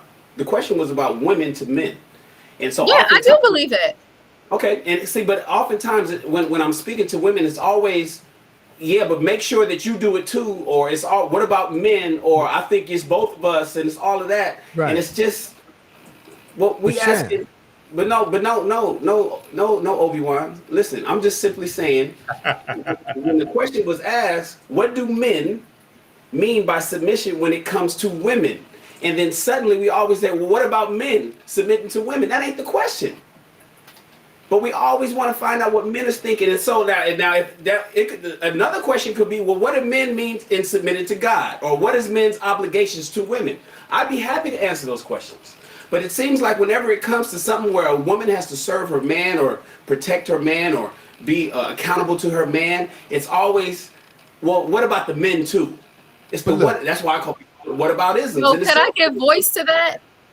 No, absolutely. And then the other thing is, in the dating phase, are you saying until marriage, submission should not be required? No, I'm not saying that. Oh, okay. Because I believe in dating, especially in courting, it should be indistinguishable. I want to ask a question too. You said that sometimes men have abused submission, and some women are now triggered. Is it my responsibility or a new person's responsibility to handle your triggers? If you are triggered by something, is that my fault that you haven't handled your trigger? So ultimately, we are all innately responsible for our own emotions, right? My emotions belong to me, your emotions belong to you. However, if you are in an intimate relationship with someone, inadvertently, those things start to merge because you're growing together. And I think the conversation is not really around, is it my responsibility to, take care of your feelings? But if you know that something triggers me, you should care. If you love me enough to care, if I am healthy enough to articulate, hey, when I hear this thing, it triggers me and it makes me think this. I know it does not make sense, But as a person who I'm in relationship with, I think you should know this information so that you know how to help me navigate, because we all have triggers. We just all do. And there's a reality, as you get to, get to know someone else or get to know yourself, that there may be things that you don't think are triggers that become triggers when you're in relationship with somebody else. And so while I do believe that people should own their triggers by being able to self-soothe and go to therapy and so on and so forth, that doesn't negate the partnership, the exchange of partnership that says, like, if I'm hurting, you should care about it, right? And you shouldn't just say that's your problem if we're, together, and I'm able to express that in a way that is healthy. So, not Say to get away something. from what Hold, Shan wait, said, wait, hold on, real Chris. quick, not to get away from what Shan said, I'm not asking, should I not care? I'm asking, is it my responsibility to handle your triggers? If I say something that triggers you, I may care, but honestly, and this may sound a little insensitive, because there are things that might trigger me and you can care. But honestly, I kind of don't care because it's not my fault that something happened to you. What So happened here's to the you problem with happened that. before me. Let I'm me gonna care because I I have to care say about you, this. the person. Let me finish real quick. I'm gonna care because I care about you, the person. But it's your responsibility to say, okay, this triggers me. Let me go and handle that, and so it doesn't trigger me anymore. Chris, That's what the Chris, dating process does. this Go is ahead, the Wes. problem. This is the Yes, problem, she though, said brother. that's why you're single, and I agree. But this is the No, problem. no, I'm The single by problem is choice. this. Look, Stay in this your is the lane. problem. Don't come for me Res, because I res, didn't send for you. See, but wait, see, respectfully, oh wait, the hold problem on. is See, now Obi-Wan. Now Mickey, I saw what you listen. wrote. See, that's that sign language that we talk about. Y'all know what I'm talking about. Shame, insults, guilt, and the need to be right. And women have that heavy. Now, the Wait, guilt, wait, need wait. to be right is the problem. Why is it always shame, insults, and guilt? When Chris spoke his truth, and whether even we believe him or agree with him, he spoke his truth, and that's why you single. So And I, look, I Ashley want to. backs it up. And wait. Hold Ashley on. backs Forget it about up. that. And I agree. Look, Let Y'all here's this don't here. get Let me man it. West single. Because she's triggered by me saying let I'm me let me not make this point. responsible. But But go this ahead, is It's the your Obi-Wan. listen. responsibility. Obi-Wan. Grow This up. Obi-Wan, Grow this go is ahead. up. listen.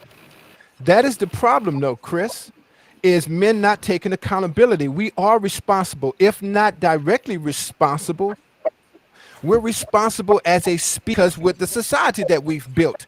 And the problem This man got his is that lightsaber women on. are never asked the question. Women are never asked the question. So yeah, you're right. It's always the question is always, we're talking about why do you submit, and it's always a whataboutism, but that's because they live in where it's never about them.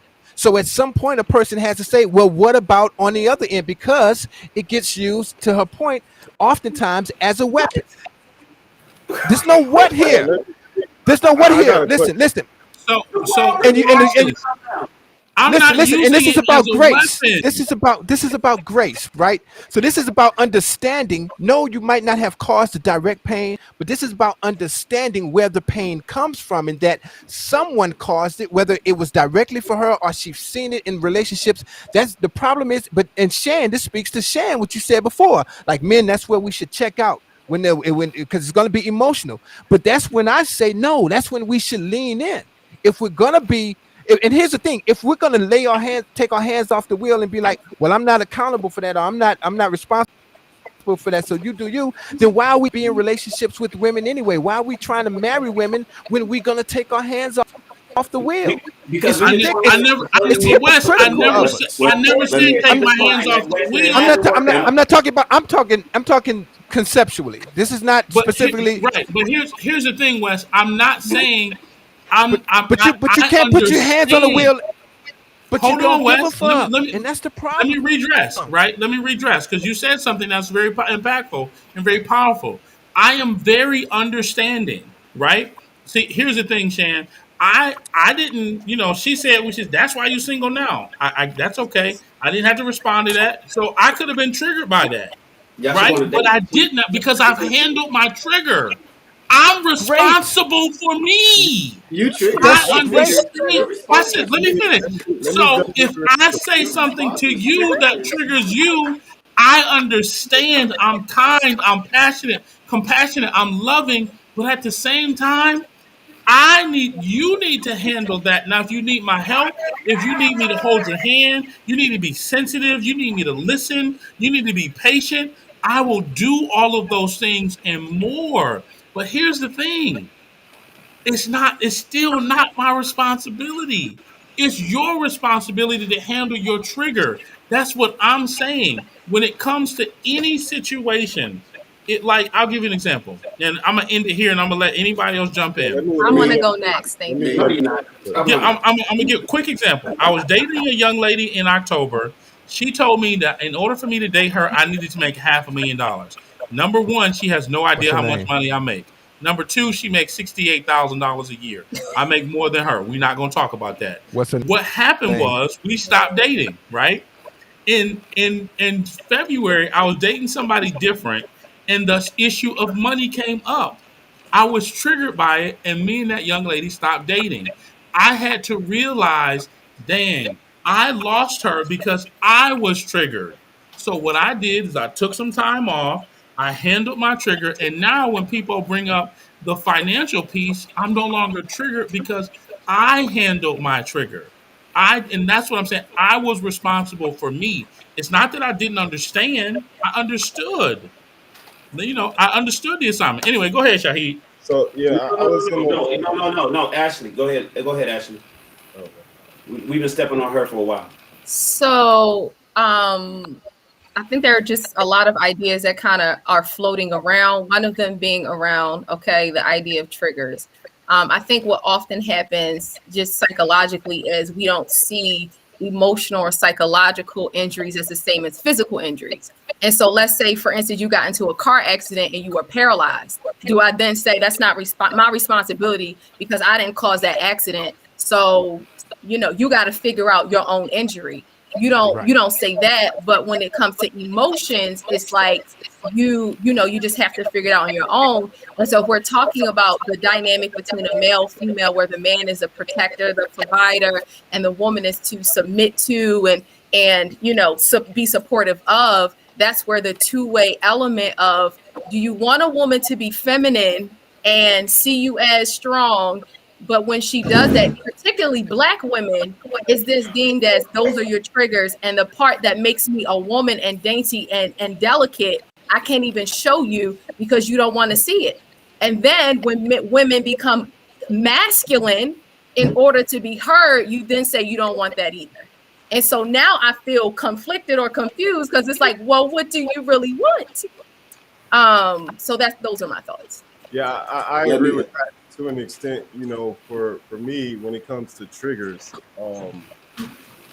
I am not responsible for how you respond to when you are triggered, but I am responsible if I know something is going to trigger you to walk with grace and be careful and not to just intentionally trigger you because you don't know how to, you know, you don't have a hold on your emotions. But going back to the submission topic, I was seeing a lot of women in the comments say submission is for husbands.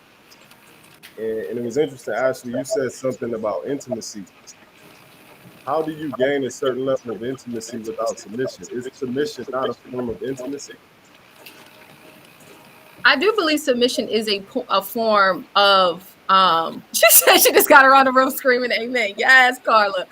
Um Submission, I do believe submission is a form of intimacy, but I believe that just based upon my experiences, that intimacy is built over time. And as people get older, there's a tendency to kind of rush towards this area of intimacy. And so that's how you get to the point where we talked about people are spreading their dirty laundry all over the internet because there wasn't time to actually be intricate and intimate in the ways in which we need to be so we can set the foundation as to what we are, what we're trying to do. Got you. And So then what I like, okay, go ahead. So my point was like when I see, majority, and I'm not speaking on any particular woman in this group, in these comments, but over time I've heard just through my years in dating and whatnot, I've heard a lot of women say submission is for the husband, submission is for the husband, submission is for the husband. I don't submit to a boyfriend. Well, why do you have a boyfriend in the first place? And it's not sexual, giving a man your attempt. Is that not exclusive for your husband either? Or are we just only going to pick and choose what we give to the boyfriend and the husband? Because Yeah, I would think that giving your body sexually would be for your husband as well. yeah, They I want think our part. for me in particular, as it relates to what that's like, I think there are different categories of intimacy based upon certain things, right? And so if the intimacy or the submission around, like, I'm a mother, I have 2 young children. Someone who I am in the dating phase with doesn't have an opinion about how I raise my children until I get to know them. That's just an area of submission that is I guess delayed until I get to know that person more and what it's like in that particular context. But there may be something else where this person is, maybe the person is well versed in a particular area of expertise, and I know or there's some credibility in that space that I'm aware of. It may be different, like, I don't know, but I think it's contingent upon the particular category that you're talking about. I agree. It's just for me, and again, I'm not speaking about any particular woman in here, but it's just interesting how we pick and choose what we want to give and what we. Well, Shaheed, women, especially modern women that think in the way of the world today, believe that relationships is kind of like a buffet. It's like a la carte. It's like going to a buffet and you get to all the food is laid out and they get to pick and choose Right. what they like to eat, and they get to ignore what they don't like. What doesn't taste good for them, they don't have to eat that today. They don't want to eat that. You don't have to taste that. You can just leave that right there, in the front. You only put on your tray and take to your table what tastes good for you and makes you feel good. So Right, and that's I where don't agree with that. But see, that's where Mark. it's not all women believe that. Right. Even Ashley said. See, I was down. See, Ashley came up with the whataboutisms, but when I asked her about submission, she said yes. Then we good. Me and Ashley's Gucci. She was just giving more context. Oftentimes women tend to give the context before they answer the questions. But she came and she said when submission is fine for a woman to her man, then I'm fine. Yeah, but go ahead. I think where my confusion comes in is like where a woman will say, "Yeah, I'm not going to do this, I'm not going to do that," but you'll give a man the potential to be the father of your child and have no security. Like that's where. Yeah, well, I didn't do that. I was married when I had both my kids. Again, I'm not. But it's just like. It's just a lot of things not adding. Again, I'm just speaking to what we can measure this in society. Mm-hmm. It's a lot. The narrative does not fit the data, is what I'm saying. Well, I mean, when we think about it, though, isn't it going to be harder for somebody to fight their temptations? No. Nobody's tempted to submit No. to somebody. It's harder to fight the temptations of somebody you're sexually attracted to. So of course they're gonna want to get into that more often than not. That's an excuse, Rob. I can't let you get away with that excuse. That's an excuse. You're right. It's an excuse, but it's a very. I don't even know if you want to call it an excuse. It's a very valid point. It's something that we all deal with. We all deal with our temptations. We may not be so. We're not tempted to go and do something that's out of our normal. That's like submission for some people is not in their normal. Should it be? Yeah. But it's not inside of the normal, so it's much easier for them to say, you know what, I'm sexually and physically attracted to a person, so I'm gonna go ahead and allow this person inside of me. I want to feel that connection. Unbeknownst to them, is that submission is another part of it. But yeah, I did want to attack not Shaheed. It was Chris and Shan this time. Shaheed cool. We cool today. First of all, don't come for me. I ain't saying don't come for me. No, because we often talk about, and we bring up the Bible and all this stuff, right? And we talk about whenever we say submission, it's a trigger word, which it shouldn't be a trigger word. I agree with that. However, we don't. We call for submission in certain instances, even in dating outside of being married and all that. But then whenever a woman comes to us with an issue, the first thing we want to holler is that they're in their feelings. But the first thing that the Bible tells us to do after they say for a woman to submit is for men to love their woman. And how can you love your woman if you are not willing to invest your time and energy in how she feels about something. You can hear it, you can understand it. Should she respond to the trigger in a certain way? Nah. But at the same time, you have to be willing to listen, learn, and understand it so you guys can develop further in a relationship. But when your first instinct is to say, because you said, I feel like this, well, then you're already at a disposition to where you have a negative outlook on what it is she's about to say. Hey, Rob. Yeah, So I Rob, do. Rob. That is Rob, I not never love. Like I that's not let being didn't her let say me love. the say, word issue. Hey, No, Rob, Rob. I don't know. He I was never coming. said, Rob, that I don't understand. I'm not trying to be Hey, helpful. Rob. I'm never leaving them by themselves to Hey, handle Rob. it, right? I'm Yeah, just saying it's Hey, Robert. primarily they their started right Did you from not? the Did responsibility. you beginning. not? Did you not Hey, say? Robert Did you not say this Longmire. right here? This not your words. Robert It's your own Longmire. problem. I'm paraphrasing. It's your own problem. You have to deal with your issue Hey, on your Rob. own. That's a separate issue from me. I didn't Hey, cause this Robert trigger. You have Longmire. to deal with that. On your own. Is that not the Oh, words? Hey, Rob. well, go ahead, Wes. Go ahead, Wes, because Wes done called your name 10 times. Hey, I miss you.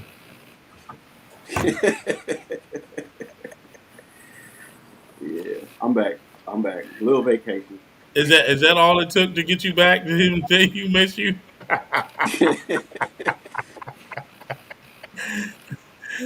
Anyways,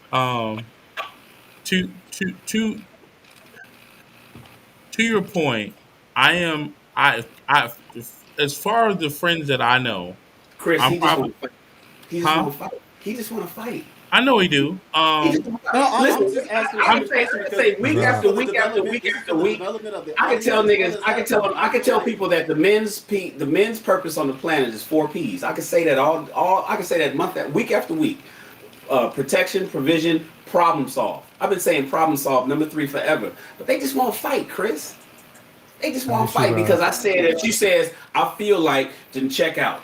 So all of But a look, sudden problem but solve look, has been here's where eliminated. you're wrong. Here's where you're trying to take my words and twist it. I'm not here to fight. I'm here to, like you say, problem solve. When I hear an well, issue with what something that what one of my brothers technically, says, Rob, I'm when like, you look, say you're And here he to problem attack I'm solved going somebody, to with a because that's a machete. fight. confused. It sounds like you want somebody to submit to you, but you're not going to fully love them.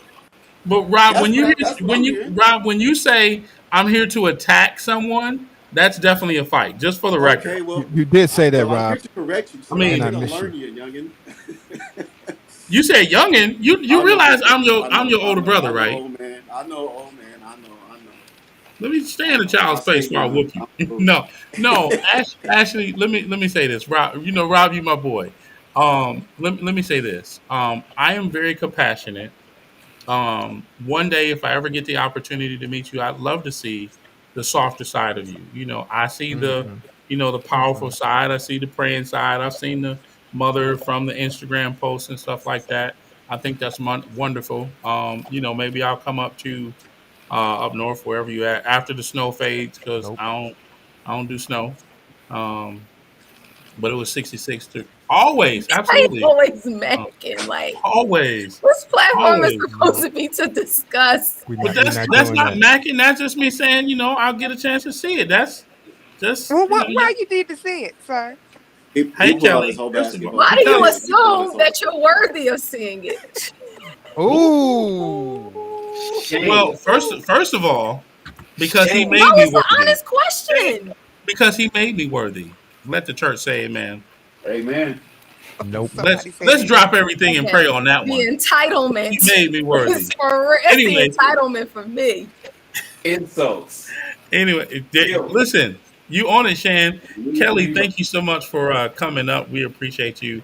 Want to give you an opportunity to chime in. I know you have uh, plenty to say, and you wanted to chime in. I saw your comment. Go right ahead, Queen. You have the floor. Welcome to Ask a Kells Black Man Anything. bells. Hey y'all. So Robert, then. Oh, couple of there you things go. I do want to say. So first and foremost, submission is it should not be a trigger word, especially for women. For me, there is freedom in submission. There's so much freedom because here's why. Ultimately, the man is responsible for the marriage. If we go back to the Garden of Eden, when Eve ate of the fruit of the knowledge of good and evil, nothing happened when she chomped down on that thing, right? Nothing. But as soon as Adam took a bite, Adam took a bite. sin entered the world, right? So the reason why there's freedom in submission is I I'm absolved of any responsibility. It's all on him. So I don't have a problem with submitting. Now, Hence the reason why men are do not run to divorce court. Hence the reason why men take losing their relationships and their marriages so hard, because they realize, whether they know it or not, conscious or unconscious, that they failed. I am Yeah. responsible for both of my failed marriages. It's all on Shan. Regardless of what happened, regardless of why it happened, regardless of who did what, that don't matter. I was still the coach, and you fire the Respect. coach, not the player. Respect. Go ahead, Kelly. And let me say something. That's like the most powerful statement. If you can just say, you know what, baby, I trust you. Okay. And be like, okay, get my hands off of it. It's like more times out of not, he's probably gonna say, you know what? Let me come to her and see what I'm missing, if you're that kind of woman. But some women are not that kind of woman and just take their hands off of it because they got degrees, they got houses, they got cars, they bosses. Now they got to have an opinion. But the truth of the matter is, if they really, really trusted God, they could just sit back and be like, man, God, you talk to him because he not listening to me. But that's, oh, shut up, Chris. Go ahead, Kelly. so and that's what I was gonna say, because I am the woman with the degrees, the good job, the house, the car, all of that. But I do not want to lead. I lead at work. When I come home, I want to be able to put the leader down and just rest in femininity. Now, Do you here's the do you know thing. how to Here's turn that why off, I Kelly? can trust whatever decision that you make, because I liken it to GPS, right? If we're in the car and I say, babe, we should make this left up ahead, and you like, nah, we keep it straight. I'm going to trust that there's going to be a roadblock just one block up ahead that's going to force you to have to go back in the direction that I know that we were supposed to go in the first place.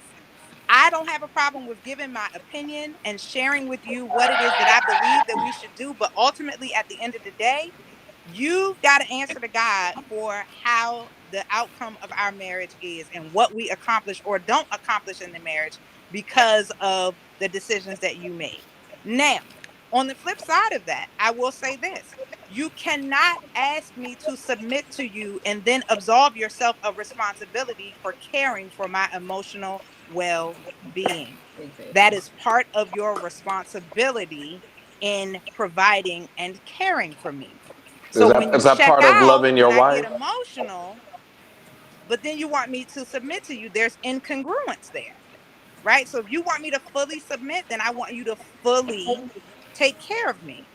Am I Mhm. responsible for my triggers? 1000%. And as a woman who has done the work and continues the work, when I feel that I am triggered, before I lash out on you, I get very quiet. Let me sit with this for a minute and see why it is that I'm triggered first. And Mhm. then when I'm ready to have the conversation with you, I will come to you and talk to you about it. But I have learned, I have trained myself to not immediately lash out and react, rather respond once I can gain an understanding about what is going on with me. But at the end of the day, that's 99% of the time. There is going to be 1% of the time, especially during that time of the month, where I may have an emotional response or reaction to something. But that is not necessarily going to be the norm. And so I think that Well, that's when twenty women, five when percent we of the time. really, I'm sorry. I said that's not 90. I said that's 70. You said 99% of the time you're gonna be cool, but maybe the time of the month, that's a whole week. So that's 25% of the month. But go ahead. No, no, no. You got to Listen, remember, no, because at the end of the you, Everybody ain't a whole day, week. my hey, emotionalism is only one day. And I you Okay. can know, feel it, and I'm like, Shan, I you don't know, need to have a conversation with anybody. she's the same one that said that she prepares herself, and when it's that time, and she gets herself right. Kelly's the Yeah, same lady I that came and know. said, I got. she knows her cycle comes every month, so she, Well, I So only got two Kelly, things to say again. If she's finished, because I want to respond to two things that she I mentioned. want to respond And after you, Shan. Colin had asked a question as well. Are you done, Kelly? Or go ahead. Just the last thing, just for the ladies who are listening, at the end of the day, submitting to a man is really just supporting his mission. But the best thing that you can do to learn how to submit to your specific man is ask him how can I support you in this decision? And just trust that God is going to lead him. And listen, you can always, I will pray and snitch. I'm a professional snitch. I will snitch on him quick, fast, and in a hurry, and then step aside and give God the space and the grace to correct him. So that's my 2 cents on submission. The only thing that so there's two things. One was, and I get it. You know, if you're gonna submit to a man and he's gonna be the leader and the coach of the team, then it's his responsibility to care for your emotional issues. But oftentimes there's two things. Most women don't know how to not do the emotional outburst, which men can't take. You said you've done the work that you've been able to manage that. I don't know that you've been able to manage that all your life. Maybe you've been able to manage it recently because you maybe it was an issue with some past relationships. But most women don't know how to do that, in my experience. And so that causes a problem and makes a man want to tune out. Because that communication of whatever her emotional issues aren't coming across in a manner in which we can manage. The other part of that is, even though we can care, we don't necessarily have the ability to solve the problem. So even though you say, look, it's your responsibility to understand and care that I'm having this emotional issue or whatever could be going on, whether it's in the house or at work or whatever it could potentially be, if a man makes the provision to go see a therapist and you don't want to go, then what does he do? If a man makes the space for you to get that together, but he doesn't, I mean, because everybody's not a psychologist, everybody's not a therapist, everybody's not a clinical, psychiatrist to be able to work through, a lot of men, shit, they got problems of their own that they can't solve, much less his woman. But if he was able to go get what's necessary for her to do it, and she don't do that, then what does he do? And that's what happens most often than not. That's just one. I just want to put it out there. It wasn't a So question. can I respond to It's that? just a point. No. Let me just throw out the other point because Oh, sorry. And then the other one was when you said that if I want to go left and my husband want to go right, I was with you. I was with you until you said. Right. I'm with you, Shan. We might have a breakthrough tonight, Shan. Me and you, baby. I was with you when you said I want to go left. I know we should go left. I understand, but he want to go straight. It sounded to me, and I don't know if Obi-Wan agrees with it, but it sounded to me the moment you said, but I'm hoping that we run into a roadblock. Yes, that's a problem. That's problematic. I'm hoping that we run into a roadblock. So God can show him that we should have went my way anyways. That's almost like what you're doing is praying that you right. And that, my friend, is the end of sign language. Shame, insults, guilt, and the worst of the entire acronym, the need to be right. I advise men to run away from women that need to be right. If I want to go straight and you say I should go left and you praying that we run into a roadblock just so you can have God show me that we should have went your way, there's a big old problem with that, Kelly. So let me respond before Wes Wait, jumps in. but before you do this, I just need to. Hey, Shan, how's it going, brother? I'm Wes. It's good to meet you tonight, brother. He's go ahead, Kelly. He's saying that because we often disagree. But go ahead. If I know we supposed to go left and you're just in one of your moods and we going straight. Now you don't want to listen to the waves at. You don't want to listen to me. Now you moving the goalposts. Now you adding context. At the end of the day, I hope there is a roadblock at the just up ahead so that we can get back on the right track. Now, I'm not saying that me saying we going left, if I'm wrong, then I don't want there to be a roadblock because I don't want us to go in the wrong direction.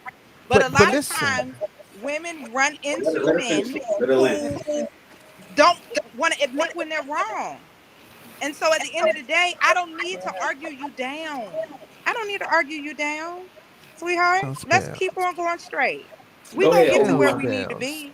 Whether you go when I give you the recommendation to make that turn or not. Kelly, let me get on my brother real fast because he do this all the time. You see, real quick, Rob. I want to shout out the super chat. For Son is Hot Ra, the $5 super chat that says wrong. A man or husband is not responsible for his wife's emotional outbursts, control levels. She's an adult, so she should act like one. I appreciate you for the super chat. Go ahead, Lightsaber. All Well, right. which one? They both the So same so color. so nah, because I mean, They it's both one of the light things skinned. brother, one of the things my brother says all the time is that you have to listen to what it is he's actually trying to say. He's taking stuff out of context, or I sometimes take what he's saying and I miss a point. Whenever she says that, she says to turn left and the husband goes straight anyway. The implied thing is that straight is already the wrong direction. And so now we're hoping that something gets us back on the right path. Now Says who? because you want to Here take I that come implied to black save the cowboy and you're trying day. to I'm just saying. I'm He just got his saying, play cape the track. on, huh? Wait a Dun, Play minute. dun, the Wait a track. minute. dun. Wait a He got minute. his cape on.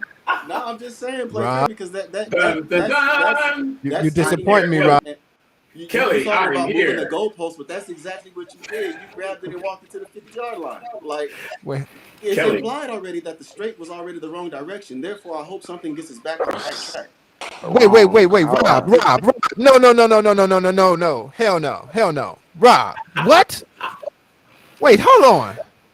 Dun, Hey, dun, First of dun. all, what you're saying is that, first of all, if the man is the head and the leader, you should be trusting that he's going to be able to light the path, right? So it shouldn't be assumed that where he wants to go is the wrong way. It should be assumed that it's the right way. It should be No, assumed, and if it's the wrong way, the next part to Shan's point is that then you should be hoping and praying that it becomes the right way. If God can do Absolutely not. that's what anything, she if said. God That's opens what she up said. and goes That's the what right she and said. makes the straight way right. No, she said she puts that God puts a roadblock so that they can go back and go her way. So the point of the matter is That's that what she what she said. what you, the I prayer listen. should be is that, oh God, I think like here, but God, let there not be a roadblock. Let my husband see us through this path that he has chosen, and I'm trusting in him as you told me to trust in him. So I'm praying that you make a way out of my husband's choice, not make show me that my husband's wrong. Rob, what is going on? No, I'm Welcome gonna. this is back. what The you Welcome prayer back, said. is that Wes. we get back on the right Let's make track. sure we clip this. Hey, real, Kyle, real, we gotta clip this. We gotta clip this. Obi-Wan and Luke Skywalker's fighting. real quick. Welcome I back, also want to Wes. give a shout out to A Senior for the $20 super chat, brother. He says, "Brother Shan out here preaching bad faith." That is absolutely hilarious. I'm sorry, Kelly. Did you want to Yeah, respond? go Yes. ahead and So let I Kelly wanted respond. to finish responding to Shan. Go So right Yes, the ahead, ma'am. other Queen. thing is, Shan, when I say that you're responsible for the care of my emotions, I'm not saying that you should be okay with me having emotional outbursts. That's number one. And number two, I don't want you to fix it. I don't. And there are not women there. I don't know many women, and maybe this is just me, that Mm-hmm. would have a man provide a way for them to get help and then they not take it. If you set up therapy sessions for us, you want me to drive, boo? Half the time you take a woman to therapy, if the doctor tells her that she has a problem, she don't want to be there no more. That's the last time she'll see that doctor. That's foolish to me in my Oftentimes, mind. see, that's the difference between you because you've already said that you've done some work. I'm just telling you, by and large, and this is what I get from a lot of men that talk to me. It's like, yo, if there's any opposition from me, oftentimes women want a sounding board. They want to go into an echo chamber and want to hear the same things that they're talking about. If anybody gives them any opposition, say, you know what, I think that this is probably one of your problems, especially if it's a problem that her husband or her man told her before going to see a third party. And he can sit back and say, I've been saying that shit for 5 years, Doc. I've been telling her that's the same thing I said, but for some reason when he said it, all of a sudden you receive it or you don't believe him either. That's we Husbands, love your wives. we've been singing that song for a long time. Now I get it. I know you don't know that many, and I'm glad you don't. And I hope that you and your crew is out there preaching and teaching the young women to make sure that they become more like you. Oh, thank That's just you. not the case. I appreciate that. Hey, Thank you. Colin, can Husbands, you love can your you re-ask wives. that question you had for her though? No, What was that? the other one was the roadblock. Now, did you want to address the roadblock, Kelly? So yeah, like I was saying, the issue, I'm not praying that the roadblock is there to prove that I'm right. What I That's what am it sounds saying is like. this: if going left is the right way, and you are hell bent on continuing to keep straight, I'm not going to argue with you. I just believe that there will be something that will happen that will get us back on the right track. And that's my prayer. I'm not going to pray and ask that God make the way your decision the right way if your decision is not the right decision. Absolutely. That's like me cooking you steak and you said you wanted salmon. And I'm like, well, just pray that the steak turn into salmon. But Kelly, No, but if it's wrong. you got one prayer, but if you Is it not a negative thought to think that it's the wrong way? Huh? and he's go ahead, Colin, ask that again. The I implied said, is it fact is not that a it's the wrong negative way. thought That's the to implied fact in the scenario. Okay, what was there's a that, lot of people Robert? talking. The One more time, implied Colin. fact in the scenario is that going straight is indeed wrong, indeed the wrong way. Like that's the implied fact that we're trying to act like ain't there, so we can prove that Kelly is just trying to be right. But Well, no, Rob but is hold up. hearing what Here's his the thing. emotions. Go ahead, Colin. I'm not Colin. hearing Chris. You hear with your emotions all the time. I bet you I can say anything. You'll trigger a response, No, go ahead, bruh. Wes. Go ahead, Wes. No, go ahead. So Colin, go ahead, Colin. Ask your question. Go ahead, No, that was the Colin. question. Was It was a that's good not? one. It's already a negative.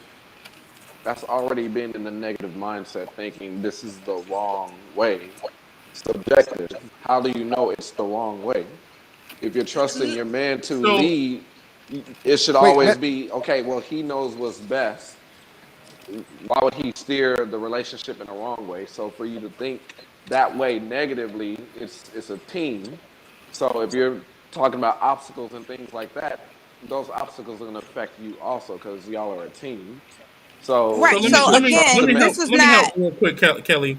What she said was it's like GPS. If we're headed in a certain direction, she said in the very beginning, As and long as we get to the it was like, destination, huh? I said, as long as we get to the destination. well, here's the No, thing. When the That's children what of she was saying. Israel If were the in the GPS, wilderness, basically, if the GPS says wait, go left, hold he on, goes Chris. straight. Let her speak. Go ahead. Let her say it. as long Go as ahead. we get to the promised land was an 11-day trip from Egypt. It took them 40 years to get there. I don't necessarily want to take 40 years if we don't have to take 40 years.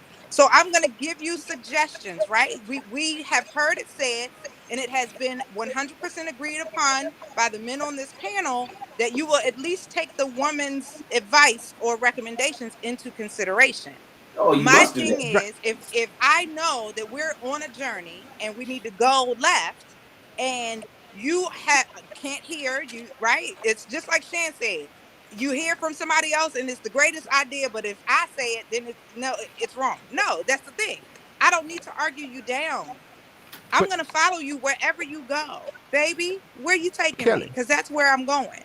But if I know that we're headed in the wrong direction, then I just but believe that God wants what's best for us and he wants us to be on the right path, and he'll do whatever it takes to get us back on the right path, but even in your wrong decision.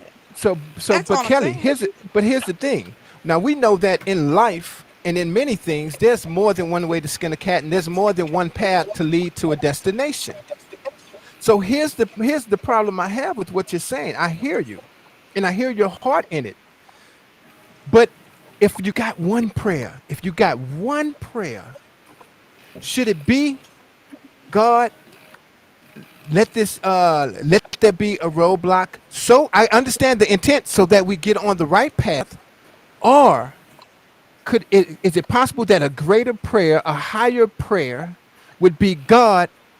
I feel like this is the wrong path, but can you make it the right path? Can you show me something that I don't see in this path? Maybe my Lord, like husband sees something that I can't see, and and because I'm trusting in his vision and I'm believing God, instead of showing me that this man is wrong, can you show me that the man is right? Be something else. Because what that does, if God's going to act, and he's either going to back up and make you go and take you back on the right path, or if he's going to remove the roadblock, one of two things are going to happen. Either he's going to put the roadblock, and here's what's going to happen to you. You're going to lose faith in your man, and it's going to deteriorate the relationship, because now you've been proven to be right above him, or more importantly, he's been proven to you. It's been confirmed for you now by God, who put the roadblock up, that he doesn't have the vision to, that is going to erode the relationship. Now, on the flip side, if your prayer is that there is that the roadblock is removed, or that you see that he sees something that you don't see, and it works out fine, you are now, not only are you going to have your faith and your trust in God, that's unwavering, but now you're going to develop a faith and trust in him. It's going to lead to better outcomes, which is going to lead to greater things down that road where there could have been a roadblock.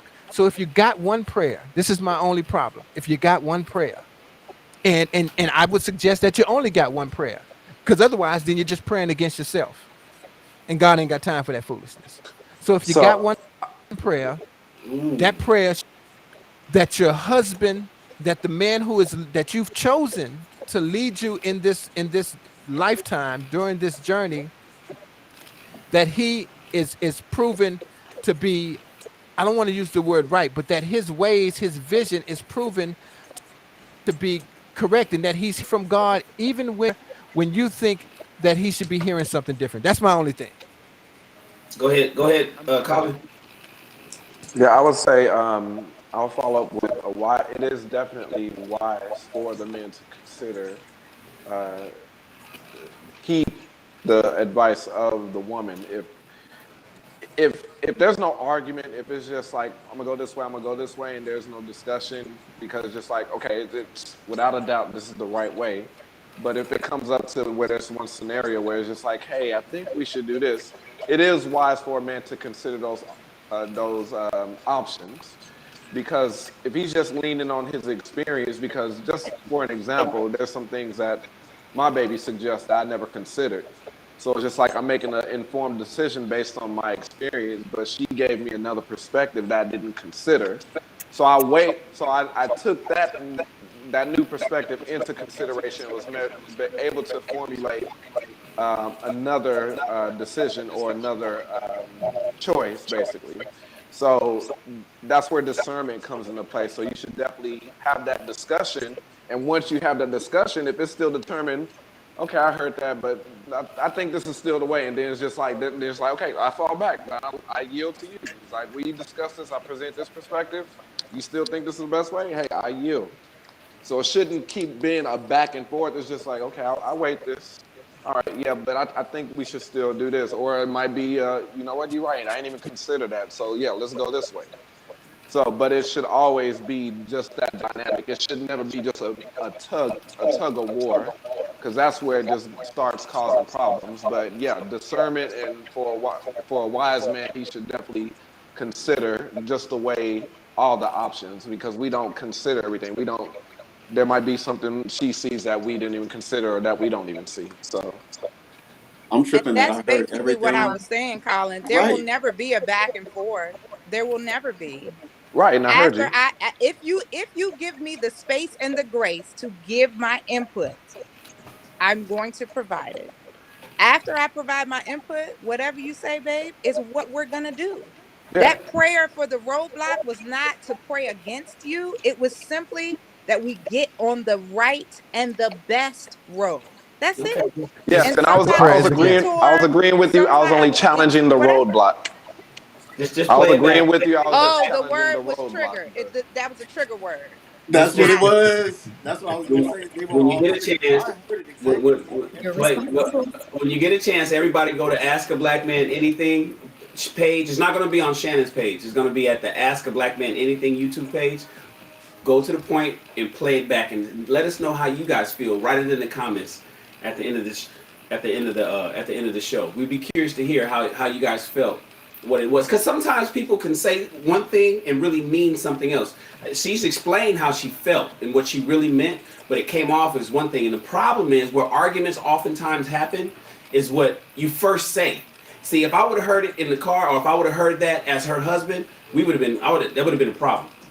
So Well, you wouldn't have heard it because I would have been talking to Jesus, not you. I would, that would have been the whole prayer in my mind. You wouldn't even you would not have been privy to any of that happening. That would have all Okay. happened between me and the I Lord, hate it and here. He would have worked it out. It would have came out some other way. It would have came out in bed in pillow talk somebody on lunch somewhere. It comes out. Chris, No, like it's on you. trust. Listen, once I Let once me I pray about it, I leave it alone, and whatever the outcome is, that's what the outcome is supposed to be.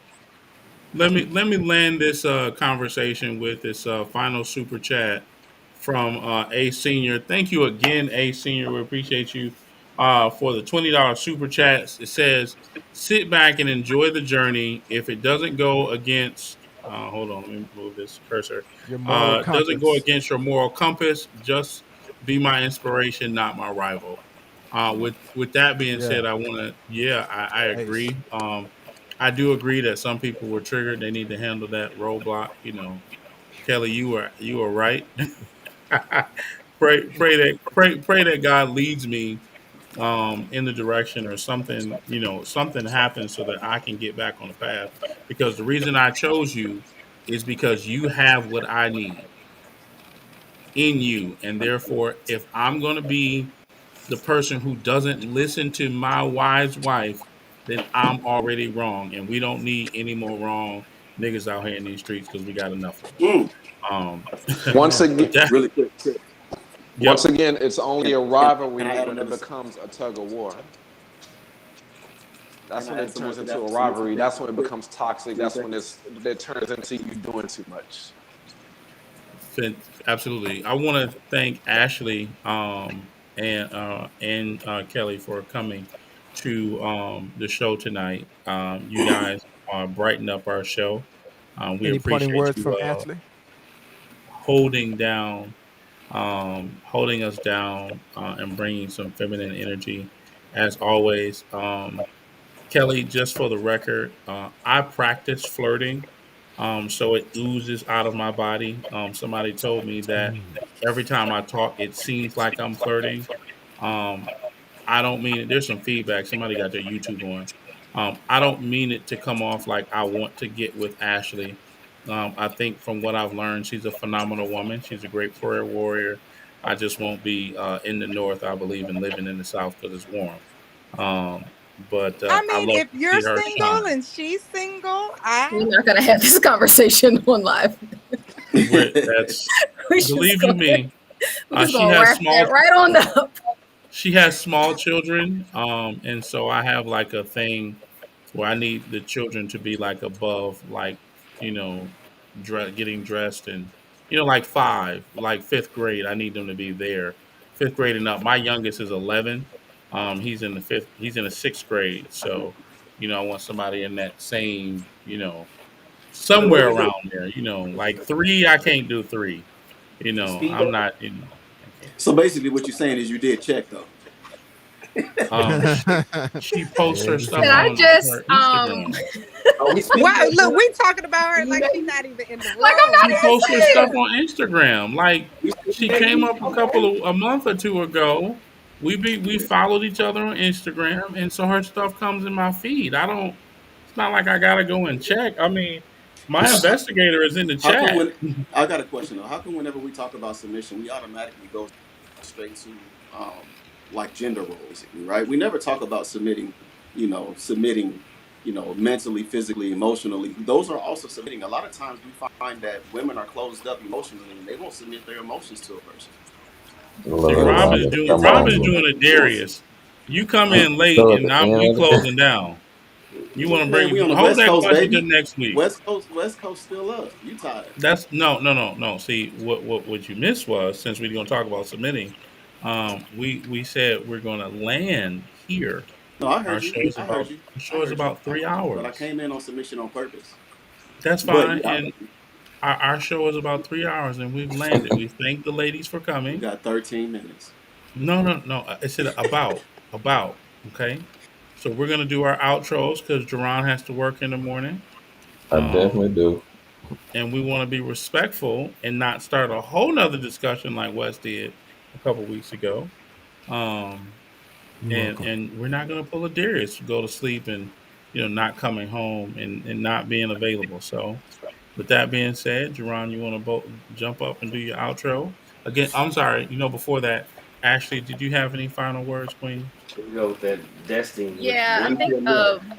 my intent for engaging with you all is really innately to learn. And so I guess my final words is really my key takeaways here are as it relates to Black men in particular, because this is Ask a Black Man.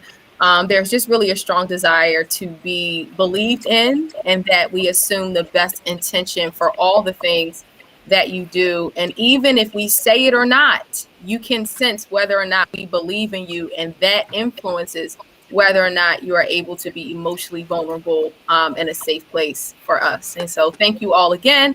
Those are my key takeaways from our show tonight. That was very well. I love that.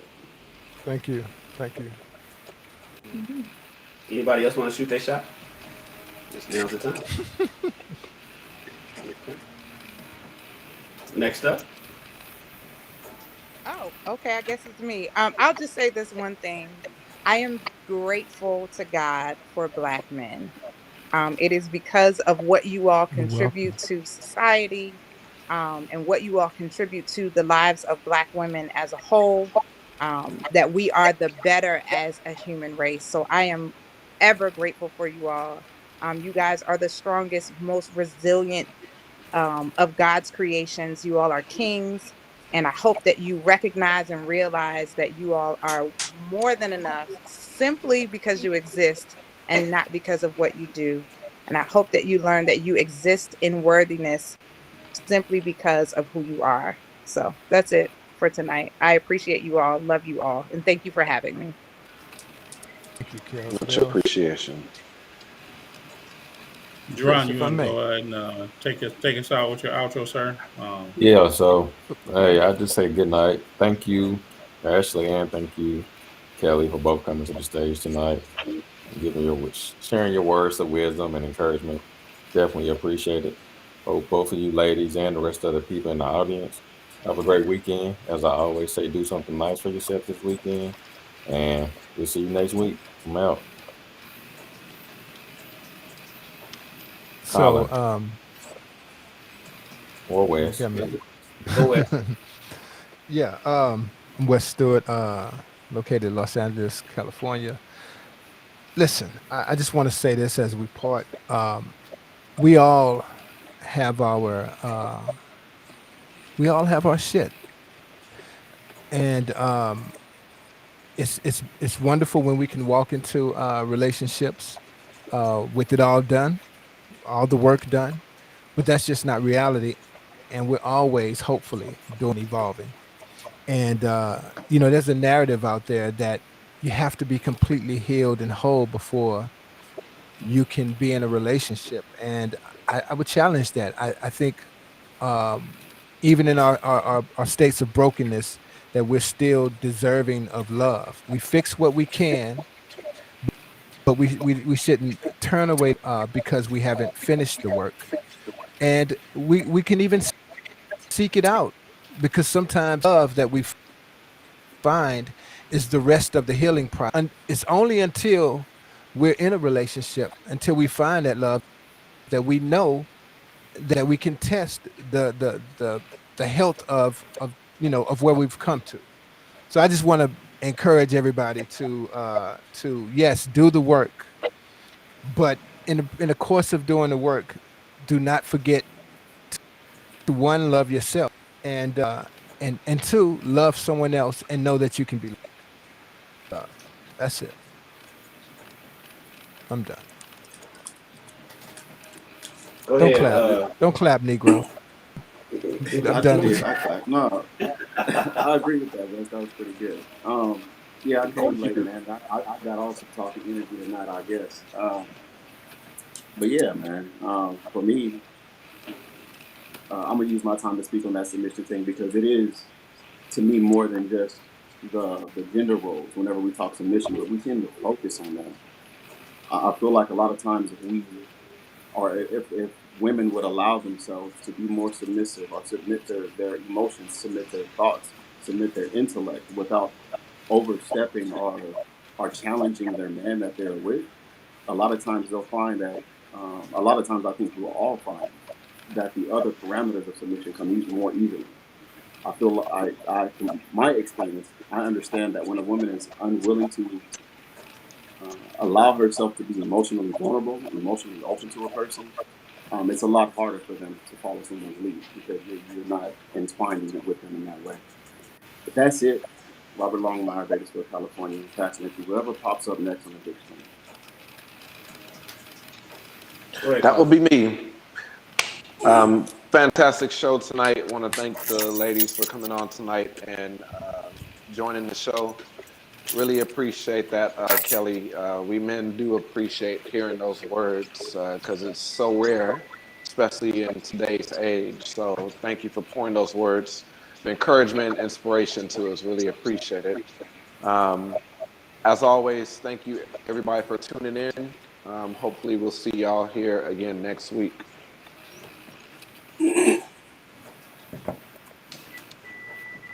Whoever's next. Young Bull. Hello, everybody. I don't got too much. Excellent show as always. Good to be back. Looking forward to next week. Sierra's prayer. Have a good night.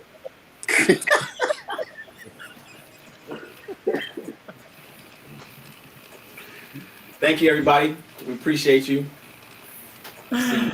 I'll see everybody tomorrow morning for the Rich People Read. We're going to be doing chapter 9 of Think and Grow Rich on my YouTube channel. So I'll be reading this lot, sitting right here in the morning, reading this book live to you guys.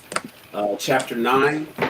And then we'll be going live with the High Value Shan. I know I haven't done the podcast in the last 2 days. I've been getting a lot of structure done so I can get these because it's so much. I have so much recording I have to do. I had to get the back end stuff together first, and that's what I've been doing for the last 2 days. So for those that's been looking for me to go live with different topics on the High Value Shan, sorry about that, but everything is under control now. And so tomorrow we'll be going with the Rich People Read. We'll be doing High Value Shan, and then next week it's going to end for the foreseeable future is going to be back to back to back. I'm super excited about that. Thank you so much, everybody. Please, if you guys are watching this over at my channel at Shannon Rawls, run over real quick to Ask a Black Man Anything. This show is playing on 2 different channels at the same time. So it's on my channel, Shannon Rawls, but I want you guys to because we're not going to play it on my channel too much longer. I want you guys to go over to Ask a Black Man Anything and subscribe there and watch it there. We really need the views.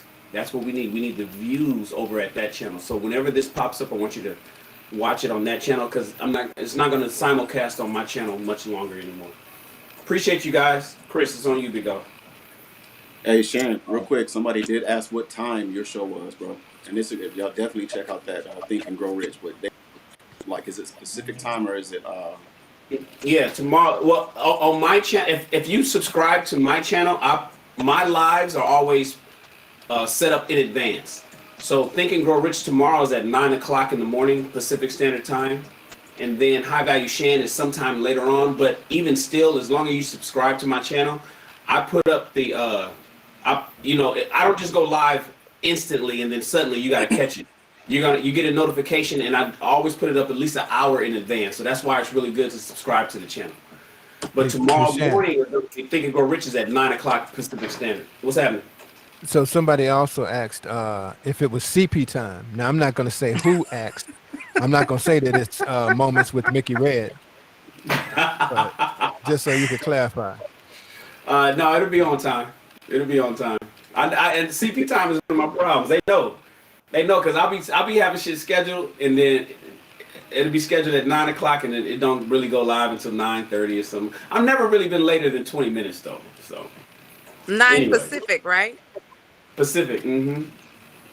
Yeah. So what Rich People Read is, let me throw this up real quick.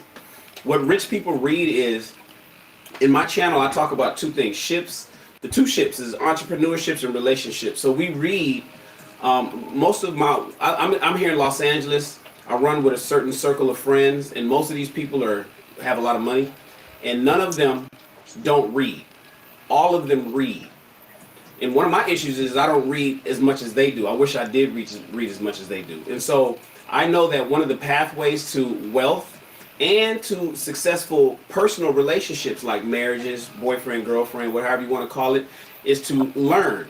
A lot of people don't like to read. They just don't. They'll catch an article. They like to read a caption on some scandal that from TMZ, but nobody wants to actually read a book filled with chapters and paragraphs. And so one way for me to get my reading through is because I use YouTube as therapy to kind of um, speak to people. That helps me.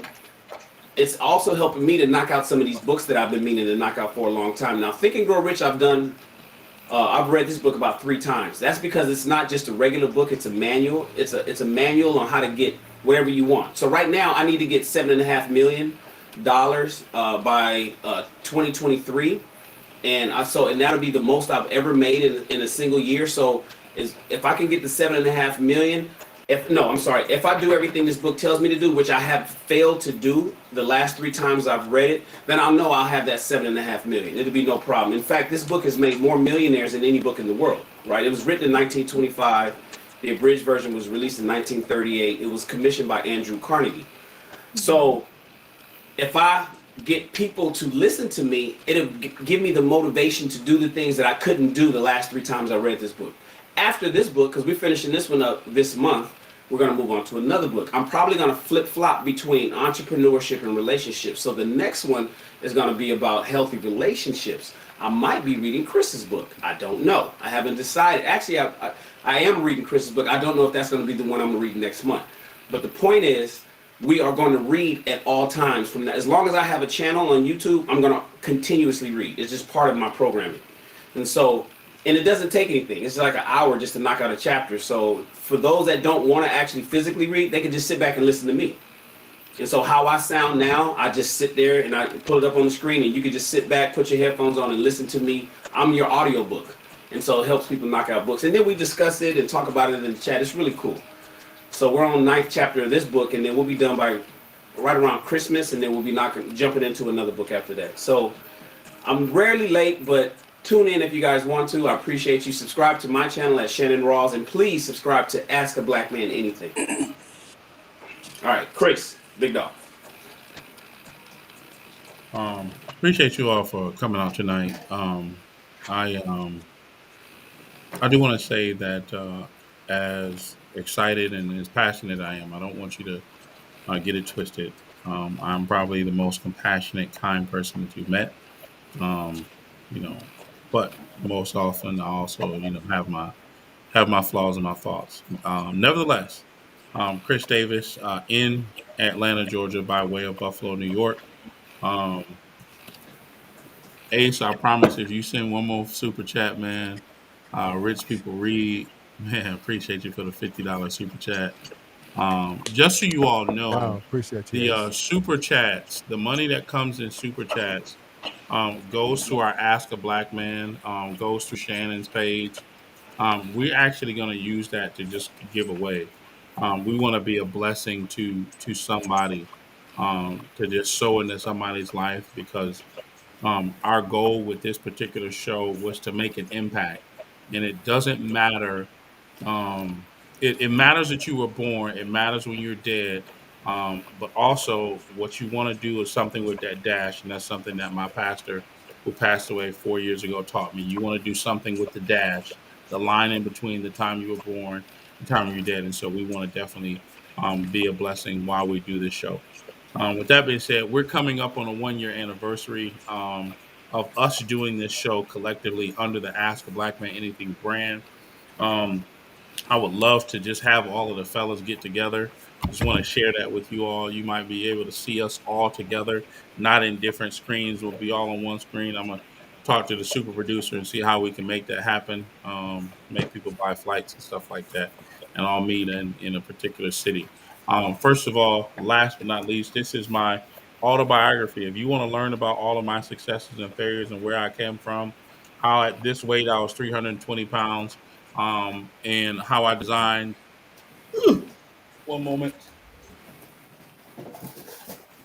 Designed and published this board game. I consider myself a creative, and I don't lie when I say I'm the only black person that that published a board game.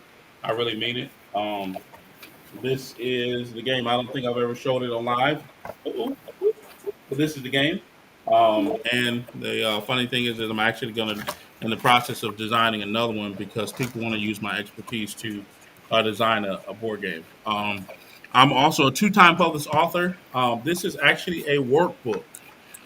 This ultimate vetting guide allows you to read a question, like ask during the process of meeting someone a question like about handling conflict, like what was the greatest lesson that you learned from handling conflict, right? And you write that question down, write down their answer.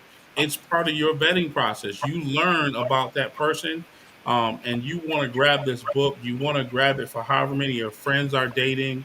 Um, I consider it the ultimate vetting guide primarily because it takes the emotion out of dating and it puts the realistic, hey, this is who this person is. And then here's the thing that's really cool that I did, that I think is really cool, and you don't have to think it's cool, but I'll just share it with you. This is something that you want to do. You want to have self-reflection questions. So after you start to date someone and you vet that particular person, you want to ask yourself, how do I feel about what he or she said? Or am I being overly emotional about their response? You want to ask yourself those questions because there are times in the dating process we are overly emotional or not emotional enough about what someone said, um and uh and we want to write that down because this helps us stay on track as to what we can do and how we can get closer to a person. And then when we're vetting a person, you'll know based on, hey, this is a good person for me to date. This is not a good person for me to date. So with that being Chris, said, you can, I Chris, see it. You can DM me on Instagram. I believe it's in the link in my bio. I'm almost like 99% um, um, positive that it's in the Instagram link. My Instagram is the real underscore Chris Davis. It is a learning game. If you DM me, if you follow me and DM me, I'll give you a discount. The game is $100, so I have no problem shipping it out to you. It is probably one of the dopest games that you've ever played. It's really fun. I know it not just because I created it. I actually have videos of people playing it, they laughing and joking and stuff like that. And it's not like I paid those people. Those are real people playing the board game, and I would appreciate so much. I mean, I would love to sell the 40 games that I have before my birthday. My birthday is the 31st. Ace, I'm gonna go onto your page and I'm gonna follow you. Actually, Ace, if you can DM me on Instagram, the I'll real pay for it. underscore Chris Davis, that I'll, would be I'll buy. sweet. I'll buy it and I'll send it to him. Okay, sweet. And then there was Black Pearl.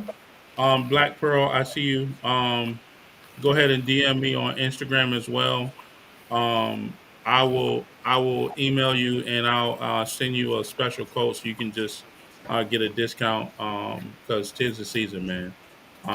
Yeah. If anybody else wants to, the real Chris Davis, the real underscore Chris Davis. I'll put it in the chat. It's actually in the real underscore Chris Davis. There it is in the chat. Um, yeah, I don't, it looks like it made it a hyperlink. Um, so, yep. No, I appreciate you all. As an entrepreneur, um, as a guy, as a creative, this is just what I do. I almost cried the night we did our first show, July 1st, because this was kind of like my baby. I wanted to make this show off of Clubhouse, and turn it into this, and here we are.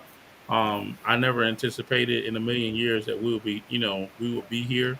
Never anticipated where we'll be in the next year or so.